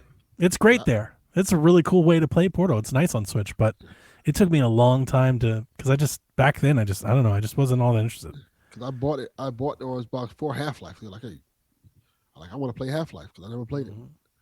Like, I think that kept me away from it. Yeah, That's why I didn't play Half-Life for so long. Everyone was talking about Portal, and I was like, I don't want to do that. Portal just looks like you have to think about it, really. It's like, it's just like, and I don't, like, it's like the same way I look at it, like The Witness. It looks great, and it's like but I look at it and go, I don't want to play that. Yeah, I don't want to try that hard. Like I'm over here analyzing thousands of Excel sheets. Now you're like, figure this out. No, yeah, I'm here to do the opposite of that. I played The Witness. Like, this is not for me. I remember Jason talking about, oh, you gotta do this. You gotta start drawing things. And I don't. Drawing down, like, oh, fuck this. I don't think Portal's the same, but Portal does require some logic. You really a little bit of logic. Yeah, a little bit of thought. Little creativity, but not the level of The Witness. Of course. It took me a long time to figure that out. Yeah, Portal never made it to my. I'm like, this doesn't look interesting at all. It was all the rage. One of those. I remember. I'm like, I don't get it. It was. I'm not interested. Yeah, it almost felt weird if you told people that. Like, oh, you gotta, like it was like, like, no, I'm good. So. Y'all have fun with that. I'll be playing something else. And I do like it. I never finished it. But I don't like it half as much as I love Half-Life. I don't like Portal half as much. Yeah, it's a good game. I cannot think of a game that I just didn't play that I went back to. Like the closest thing I can think of is like Cyberpunk, but it was because it got like the new big update. But typically, if I don't get a game at launch, I'm not going to play it. So I stop getting games later because it's out of sight, out of mind. I'm not really going to go back to it. So that totally changed the way I buy games. Now, if it's on my list to get and I don't buy it at launch, probably never it's a wrap. I'm never going to play it. So yeah, it's funny you talk about the 2D, 3D Zelda. I always was so confused. I'm not a big 3D Zelda. I mean, I played Ocarina. I like Ocarina, but I'm the 2D guy. What about Mario? Now, What Mario? about Fuck Mario. Fuck all instances of Mario. I don't really care about Mario at all. Well, Jesus Christ. There was an announcement today that what is it? The War Mastered edition of what is that shit called? Darksiders. And people always said it's like Zelda. It's like Zelda. Yeah, that's what they And I told me. realize now that it's because when they say that, they're talking about the 3D Zeldas. Of course. Yeah. And And for me, not all Darksiders. I would honestly look at say the first one. no. Darksiders 2. Yeah, I was gonna say Darksiders I never heard it for 2 is Darksiders Zelda. Darksiders 1 I always is heard not. that for the first one. And it was always No, confusing to me because not to the me, first one. Zelda is a 2D game. It is not a 3D game. Right. For me, Zelda. so I you get can that. make the match. Dude, no. Thanks to- I'm Darksiders like, how 2 is it- and Twilight Princess share a lot. There's like I a would lot never of played there's a anymore. lot of samey stuff going on there. I've only played the first one. But again, like I was so confused when I would hear this like Zelda. I'm like, what the fuck are you talking about? Like this Wait, this- not my Zelda. What is the War Mastered thing? What has happened with Darksiders? apparently it's coming to PlayStation 5. It's getting an update to come to Yeah. PlayStation 5. It already which is did the that. weirdest thing in the ever. No, 2 did. The first one didn't get apparently a PS5 update. When they made the War Mastered, it was PlayStation 4. Like they already did that. well, they're doing it again. A PS5. PlayStation 5 version. But it was a couple years ago they updated all of those games. None of those updates came to console? The part 2 did. So part 2 got a remaster for That's weird. PS5. But That's weird. Again, yes, very strange. Are you sure And you're I not getting thought it April was- Fooled? Kind of feels that way. That's why I was like, that doesn't make sense. We thought man. so. And that's the thing. It was PlayStation put it out like the 'Cause whole they- trailer. I And think it it was- feels like it should be a I want to April say I Fool's thought thing. it was last year. I did too. No. Maybe 2 years ago, they had free enhancements for all of the Mhm. Darksiders games that all hit PC, and I thought they all came to console. I thought think there were only like the second Series one X enhanced versions of Darksiders and stuff. But Yeah. I mean, I'll believe you. Weird. I don't not believe you, but I remember it. Like I remember it happening. I remember that too. That's why I was like, now I this feel is like I'm being dumb. gaslit. It's like, I was there. Just like that Sinbad movie, motherfucker. I was there. Yeah. Yeah, I What was the remember thing? because I was like, I wanted to. I was like, I'll finally jump into part 2. I'll finally play this, and I never did, and I'm not gonna. I like Darksiders 2. I don't like it nearly as much as a Zelda game, but I understand like it does share some samey mechanics. Good game though. Apparently, it's a remaster of the PS4 remaster. Correct. It's a So- PS5 version. So there is a PS5 version of Darksiders 2. There's not a PS5 version of Darksiders 1. Correct. So Darksiders 1 is getting a PS5 version. Yes. Like- which is originally a remaster of the PS4 version of the PS3 game. Yeah. Hat There's on, no hat on, hat. PS5 version of this one. It's fucking ridiculous. Hat on, Of hat course, on. every time I search, I can only pull updates like from like today. It doesn't. It's really hard to dig into like archive stuff Yeah, on the but- internet these days. yeah, Every like you search said, only gives you today's. The War Mastered versions of stuff that came out It last must have year, just it was- been free on Steam. It must have just been a Steam thing. No, it was also free on PS5, but again, it I was thought only so. part 2 because I have it. It's Joker. Yeah, I never liked the War Mastered one as much. I'm not gonna lie to you. I think 2 is far better than 1. Yeah. I'll probably never know as much as like I have them and I should play. As I them. say, It's but probably you just have not them. gonna You're like, I have Yeah. them, and I'll never know. happen. Yeah, I'll never know. You You'll know never me. find I'm out. not. I don't go back in time. All forward, only forward. I still think it came to Xbox. Probably. I don't know why. I feel like It's D-Life or Darksiders. somebody was talking about it. You can't trust D-Life. Yeah, That it's is- just how my memory works. You know, I remember like pictures. I remember the whole thing because I It's was like, like, yeah, oh, I can cool. see it. It's like, Mhm. but yeah. But again, guess yeah, not. it was just part 2. Skinny Matt wants to know why February is it today 11th, Delvin's birthday? 2024. Darksiders Part War 2. Mastered upgrades on Steam. There you go. Right. Okay. Definitive edition bundle. Yeah, Yeah. those all came out. But again, then there was last year there was an update for part 2. It took them that long to get that shit to play. That's crazy. Mhm. This shit It's happened a whole 2 years later. What? Yeah. For Lot of ports. THQ Darksiders. Nordic. Who This knows? fucking What do they do? 12-year-old game. A lot of What? ports. It's ridiculous. But yeah, Skinny Matt wants to know Why isn't today your birthday, Delvin? Because you're a Well, fool. It is Well, now. it is now. Happy now. birthday! Yay! It's not your birthday here. Nope. You ain't, it's not yet. No.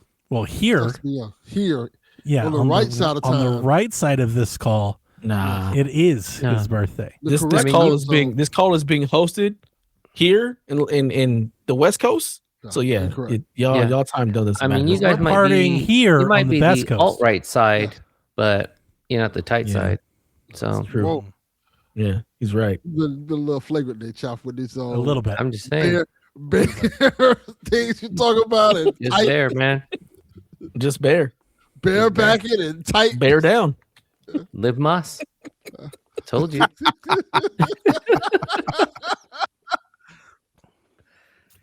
Math Man wants to know, what are some of your favorite songs that you discovered through video games? His are Betty Black from Rayman Legends, Take Me Out from Madden, and The Choice Is Yours Revisited from NBA Street. Shout out, Madden has had some great soundtracks over the years. I think it was Tony Hawk. Fuck, I don't remember which one it was, but it had it was the first time I had ever heard of a group called High on Fire. I think it was like Drawn and Quartered, might have been the name of the song. But that one really stuck with me, and then I was like, oh, these guys fucking rock. So High on Fire, I think, pretty sure off of Tony Hawk. Shit was the best. Whatever Tony Hawk it was, where you could be Darth Maul. Oh, that's 3. That's what I was thinking, if it was 3 or 4. I think he skate Venice, maybe. Maybe. I don't remember. On the GTA, I think it's a GTA 3 soundtrack. There's a Black Rob song called By a Stranger that is dope as fuck, but it was nowhere else but on that GTA 3 soundtrack. So I would just ride playing that same channel with the hip hop, Yeah. listen to that song. Pretty It's dope. Tony Hawk 3, by the way, John. Is it 3? Okay. Oh, sorry. Yeah, you know, the GTA radios, they're well curated. Yes. Mhm. They do an awesome job. Yeah, I know for the hip hop side, they get actual DJs and stuff Yeah. Oh, yeah, all around. and let them play their music on it. That's how I heard that Black Rob song. Mm-hmm. And I want to say 50 Cent Bulletproof had an exclusive 50 Cent song on there. That sounds about right. That was dope as hell. I think it's called. I Baby don't have an Replacement. answer for this. Destiny soundtrack. Typically, I mean, Destiny but I Core. couldn't tell you a name of Yeah. a single song, because literally when I put those on, it's just press play, start to finish. I couldn't tell you the Get track immersed. titles or anything. And it's like most of the stuff that I listen to, the video game soundtracks, stuff like Death's Door. So it's all instrumental. And again, couldn't tell you a song title. It's not like it's a band or anything like that. And most of the stuff, like on the Madden soundtracks, or the NBA, like NBA 2K soundtracks and stuff like that, You know, the songs that are on there are songs that I already know. And the stuff that's on there that I don't know, I'm not paying any attention to. So I'm not discovering music via video games. Mine is, I have an easy answer, but I was trying to find the Tony Hawk song that I like, and I can't find it. I can't remember the name of it. But I do love one of the songs off there that I've listened to ever since. But the one that I always go to is Guitar Hero Live, the one that nobody liked for the Wii U. That's how I found the Gaslight Anthem, through their Rollin' and Tumblin' video. And then I had to go see them when they came to town. I chased them for years. I love that band. Absolutely. One of the I'd think one of those core bands that like I generally love most everything they do. Like I don't love them for like 2 or 3, 5 singles. Like I love them for like 3, 4 albums. I'm a big fan of the Gaslight Anthem. Yeah, and I never would have found them if it wasn't for Guitar Hero Live and their music channel, their music video streaming service. Me and Victoria Planet. I was like, oh, this band's kind of dope. Funny thing about that was when I found them, I was like, oh, I like this band. I'm going to go listen to them. They had broken up. So like when I had found them, they were already done. Like I found a band that was done. I was like, you've got to be kidding me. So for years went by where I could never see them live. And then they had a reunion tour. I'm not sure if you guys remember. I think it was two years ago. Like I just went a couple years back. And like, yeah, when they came to town, I was like, I have to see them. You know. Nice. Final show of the night, and continuing to roast Tiger Woods. Quagmire says, "Happy birthday, Delvin. But which celebrity would you be more scared to ride shotgun with than Tiger Woods?" Suge Knight. Shit.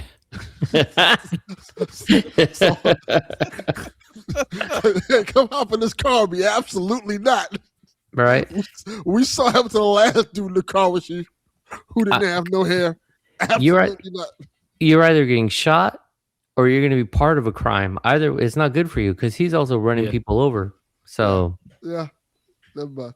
Thank you, everybody. I appreciate it. That's a very good response. Great answer. Yeah. I'm still trying to find that song. And you know who I would ride shotgun with though? Motherfucking AC Cowlins, man. He's ride or die. OJ Simpson, his homeboy. Oh, that nigga's not snitching. He's 10 toes down. I'm like, all right. Not snitching and also obeying traffic laws. He's like, listen, I ain't trying to get a new felony added in. Like, I wish I could be a fly on the wall in that conversation, that car.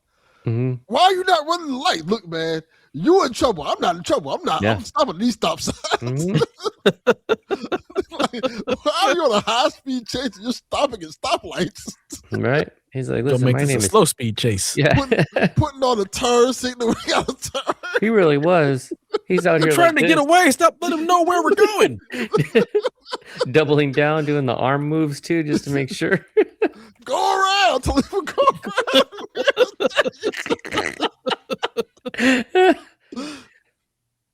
He's like, I'm not driving until you put your seatbelt on. He's like, we need to leave.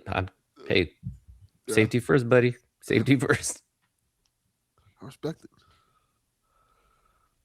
I'm with it. I don't know if I have one. Yeah.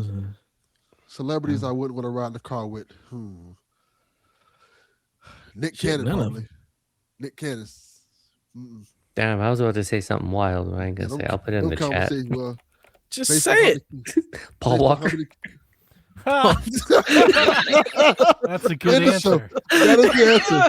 I was going to say, I was going to do that is the answer. Corey Feldman. Oh, that's a good answer too. Yeah. Shit, Charlie Sheen.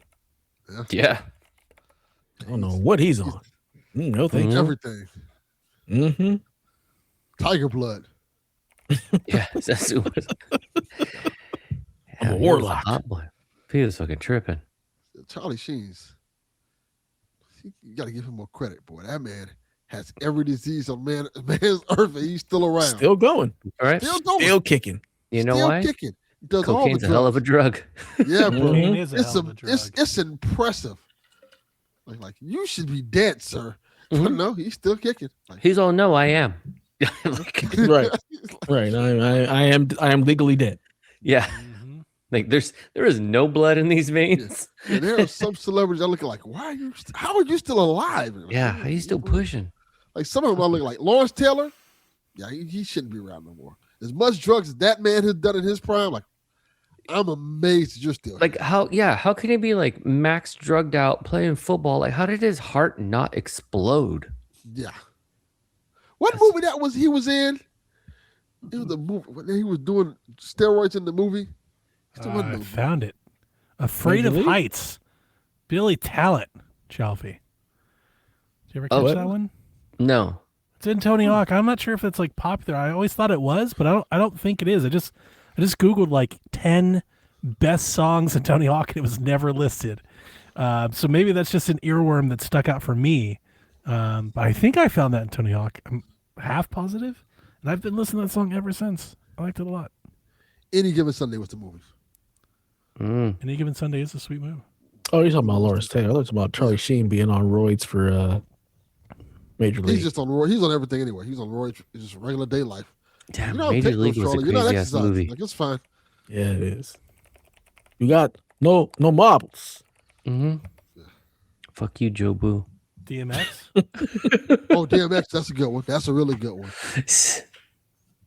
Hearing him explain that story of him telling people he was a FBI agent, it's just wow. I'm Googling worst driving records, and he's at the top. Oh yeah. Oh yeah. We have Billy Joel. Apparently his driving record's real terrible.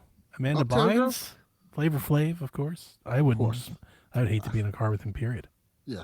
That means he have to talk to me. I couldn't. Yeah, like I just couldn't. Some people I want to be in a car because I want them talking to me. Like, I want to talk to you. Bobby Brown. Bobby Brown, I would definitely get in the car with. That sounds like a fun absolutely ride. would not, because he would annoy the shit out of me, much like Bobby Flavor. Brown. That would Hell be no. a hilarious car ride. Just him telling me stories and admitting the shit he's not supposed to admit to. I'll take a page out of Chaufie's book, Princess Diana. Princess Diana's driver. Yeah, don't want to be in that car. No. Nope. Slow this shit down. Who I gives got a fuck? happy birthdays in the chat there, Delvin. Yeah, I saw that. Thank you, Seth. everybody. Thank you for everybody on the Discord posting happy birthday. I really appreciate that in my 99 years of life. He was an old ass nigga, Delvin. Yeah. Old ass. Yeah, slave. Wow. Good Lord. Never fails. Happy birthday, Delvin. Never fails. Doesn't matter. I ain't telling you nothing. It 'cause always it ain't your finds a birthday way yet. back to the singularity. Goddamn right. That's who he is. He's Bear. He's laid bare. Hurt the war's over with. Is it? He said something. I legit don't know. Is it? He said Like, some speech about his over. April Fools. Oh, shit. think April. that's what he's That trying to would do. be hilarious. Not even lying. I'm not even lying. That would be I hysterical. want to give If you. he walked out in front of the world and all the news and was like, it's done. And he just walked out and they're like, I guess it's done. And the next day he was like, bombing them again, bitches. April Fools. Yeah. Like, Holds it till like 11:59. that Like, sounds real. Like, oh, God. That sounds so real. Yeah. April Fools. We'll see the tweet on Truth Social. Be Oh, like, God. I hate, like, It's I not- still it's feel not a- guilty from having checked out, but boy, do I feel so much better. As you should. My wife's killing me about it. She's like, you got him? I'm like, nope. It's like Dumb and Dumber. La, la. yeah. Hey, No. I don't blame you. Like, I'm so checked in. They just send me conspiracy theories now. Like, I want to see this. your Twitter, like one day we got to get together and I want you to open your phone and scroll. I want my Twitter Like to the be shit that you see, your algorithm is on something, man. You just want to What's- see his phone just be in flames. Yeah. I mean, just the Twitter's- things he surfaces for him is My Twitter's a mess. My crazy. Instagram, on the other hand, perfect. Perfect. But a hot It's whip. funny. Half the stuff that you send me, Delvin, like you'll send it to me like right after I've seen it on Twitter as well. I'm like, oh, I just saw that. You sound about right. Wow. So our timelines are syncing at this Pretty much point. the same, yeah. Wow. The timeline We have probably our knows that very y'all own- are friends. I'm sure. We probably have our very own Black Twitter. Probably It's just surfaces. Yeah, I think it's hilarious. You legit. send me Yeah. TikToks from like 4 months ago that's via what we do. Twitter. That's how they. You're like, how we look do at it. this video, and the video says TikTok on it. Like, That's how they do it. Yeah, That's we how we don't get it. actually get on TikTok. We We're see not all our getting on TikToks. We on wait till Twitter. it hits Twitter. Yeah, Twitter's our. here with that. that's like some old man. Like, do you Twitter's guys our want to post Fandango videos at of home. Facebook? This Yeah. nigga's 400 years old. What do you expect? Yeah, Twitter's our Fandango at home. New releases. 1,000%. Here's our new releases. The funny part about TikTok is this, the movie theaters. the funny part of this conversation, I was talking to one of my teachers about TikTok, and she's like, I don't have TikTok. I wait for it to come to Reels. And I See? was like, Mhm. the fuck? Like, Same. is Reels the Tubi of like, Reels is when it's on TV. yeah, When it's regular TV, it's got commercials edited in. I was like, commercial cuts. fuck, if you don't get your ass over on TikTok, what do you mean? Like, I'm waiting for the second Won't. run. I'm waiting for the Won't do dollar it. theater. Yeah. What the fuck? I have a homeboy Reels. who's constantly sending me stuff on TikTok, and I'm like, I don't have this app, so I cannot see any of this. I'll see it when it hits Twitter. I haven't stopped using it. I've just used it a lot less because I can't use. TikTok is pervasive with ads, Yeah, I can't use TikTok. and I just can't. Oh, You know, I've never watch used it- it. So I wouldn't know. I watch it with my wife when she wants to watch it, and that's it. I took it off my phone. Too many women I know use TikTok. If I get TikTok, my then wife's they're gonna deep on be it. like, then they're gonna be like, "What are you looking at on TikTok?" And My daughter too, absolutely and Rebecca. Yeah, I don't spend a lot of time on it, and I actually use it more as like my my companion to Yelp. So like looking at a restaurant, or like we're going to be going to San Diego soon, and I'm like, oh, this is like looks like a cool place, and then I'll be like, oh, search whatever restaurant in San Diego, Really? see who has videos for it, so that way I can see what the place looks like, or like. I was determining between like 3 different hotels, and so it's like you only see so much on like pictures, right? Of course. So then I'm like, oh, let's see what the West End in San Diego looks like, and it was like people going through their room. So I use it more, like I said, as a companion. It's interesting. I would never think to try that. I would use YouTube for that. Yeah. See, and whereas this is like YouTube, a little more long form. This is just like the shorter, like I don't need the whole fucking like and subscribe narrative. It's just like someone opening a door, walking through the room. Yeah. And I'm like, yeah, perfect. That's what I want to see. Yeah, that's how my wife uses Instagram. Same. If she wants to see what something's doing, she's gonna go look for it on Instagram and see pictures and the reels or whatnot. Yeah. I'm not doing any of that. I don't even have those apps on my phone. I've never done Instagram. I mean, Instagram does pretty much what TikTok does. So yeah, pretty much. And I use Instagram more for just the stories up above. Like I rarely post anything. Yeah, I just like drop a story here and there. I also use Instagram the stories. Plot. It's here for the plots. Yeah, the plot. Both of them. Yeah. Lord have mercy. Well, that's the end of this show, gentlemen. We made it. It's over. Happy birthday, Delvin. Go enjoy whatever the hell you plan on doing tomorrow. Hopefully you're not going to work. He's going to work. Yep. Oh, it's a damn shame. Weekend's right around the corner. You should get there late and leave early. One of those things might happen. Keep the stereotype alive. Yeah. Just call out sick. Yeah. Don't even call out sick. Just, I'm not coming in. It's my birthday. I won't be there. I won't be. Yeah. I take the week off for my birthday. Yeah, I can't do that. I've done that a couple years in a row now. I take the week off. I used to take the day, but then I'd come back the next day, and then they'd still try to celebrate my birthday. So I just started taking more. So you're just trying to avoid the celebration. 1,000%. Yeah. You're like 100%. I don't want to be. Hilarious. Don't put me in a room. Don't give me a card. No way, no how. Don't make me talk. Like I don't want any of that from you people. You would love my job then. We don't celebrate birthdays. I wish we fucking, dude, every time it's somebody's birthday, they send around a card. You got to figure out what to write. Some people get like, I don't like that. No, like, and I hate saying that because it's like, oh, I'm not trying to be a dick. It's just, you're not my friends. You're not my family. We work together. It's supposed to be professional. It's business. Let's just keep it business, Yeah. It's just one of those. I don't need my birthday celebrated at work either. I'm good. We have a very like celebratory kind of team. They kind of want to celebrate everything. Oh. Like everything's a get together, and it's like this is why I like working in IT. We are introverts. We don't want to even be involved. 100,000%. I could walk in and close my door and do all of my work and never talk to anybody and walk right out. Yeah. Yep. When there's like the ladies in the office will like randomly bring like different types of like Mexican foods, and that shit's great on a random Wednesday, Tuesday, whatever. But the moment they're like, okay, next Friday is so-and-so's birthday, I'm like, yeah, I think I have a meeting. So I'm going to be here all day. Yeah, all day. Sorry, man. I ain't free. But if it was like, let's say tomorrow, they're like, hey, we brought rice, beans, carnitas, and tortillas. I'd be like, fuck yes. Like, yeah, can I get a plate to go? Yeah, I take that shit right to my office. I ain't trying to. It's like the last 3 or 4 years I've taken the week off for my birthday, and that just kind of nukes it.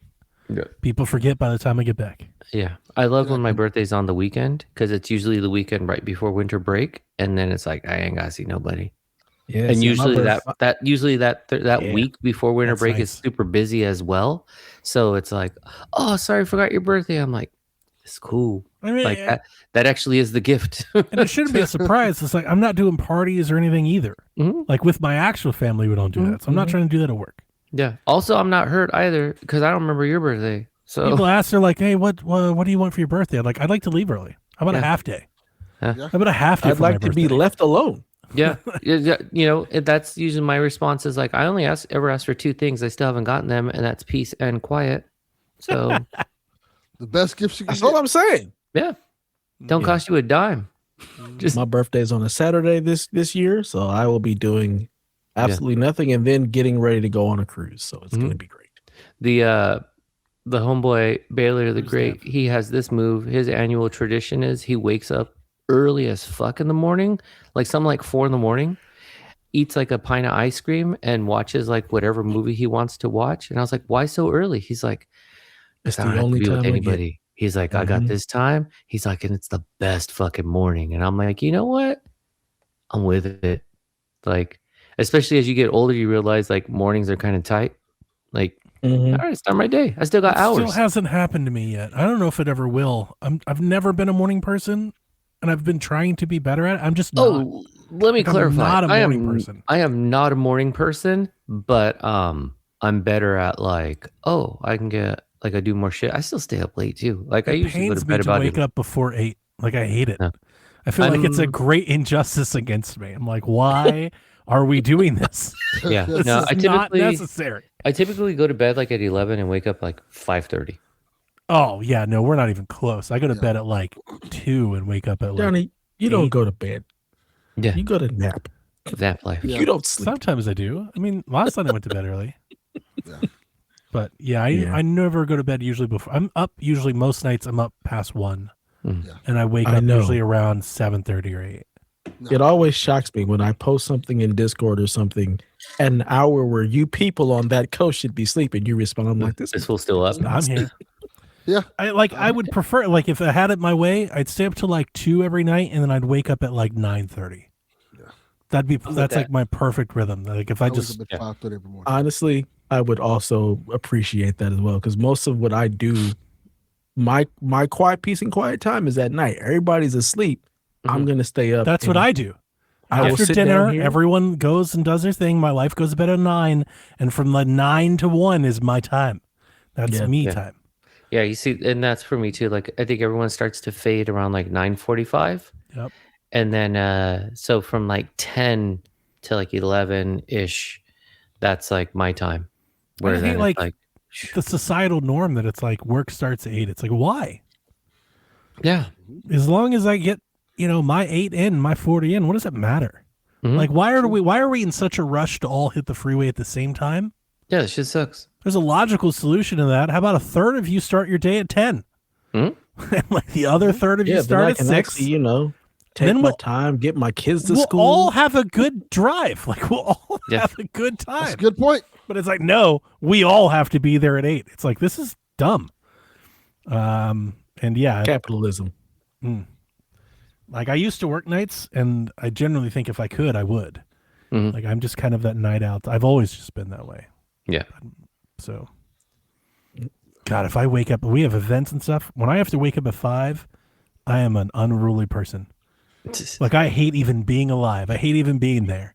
I'm like, why is this even happening? Like, what's the point? Don't talk to me. 100%. Zero. Like, oh my God. Fuck this. this. Sucks.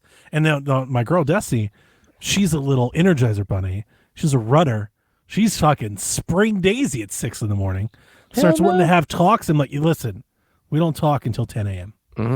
Right? Everyone, too many words. shut up. Nobody talk until 10 a.m. I'm just not a morning person. It sucks in my field because public safety, military, everyone is like very early. Everyone wants to do something early. Don't you dare call them after 5, but you better be there at 5 in the morning. Drives me nuts. Drives me nuts. It's no way now. All right. That's the end of this show. Yes. Y'all have a good night. And until next time, please play some video games. Peace, y'alls. 64. Oh, yeah, I got to end this. I forgot. Yeah, I don't have no buttons here. Where are Now the you gotta press buttons? the Where is thing. the thing? Now you got to scroll down because it's not in the top 4. It's a whole thing. It's like the top. It's the top 6. Yeah, but you got to click that button, the add more button. Stupid. All right, whatever. Bye, y'all. Nobody's sleeping in the middle of the bed. The middle of the bed is only where you do the business. But when everybody's ready to sleep, it's the side of the bed that can't be beat. It's the middle of the bed where lovers meet. But when it comes time to slumber, it's the edges. Ooh, ooh, ooh, the edges.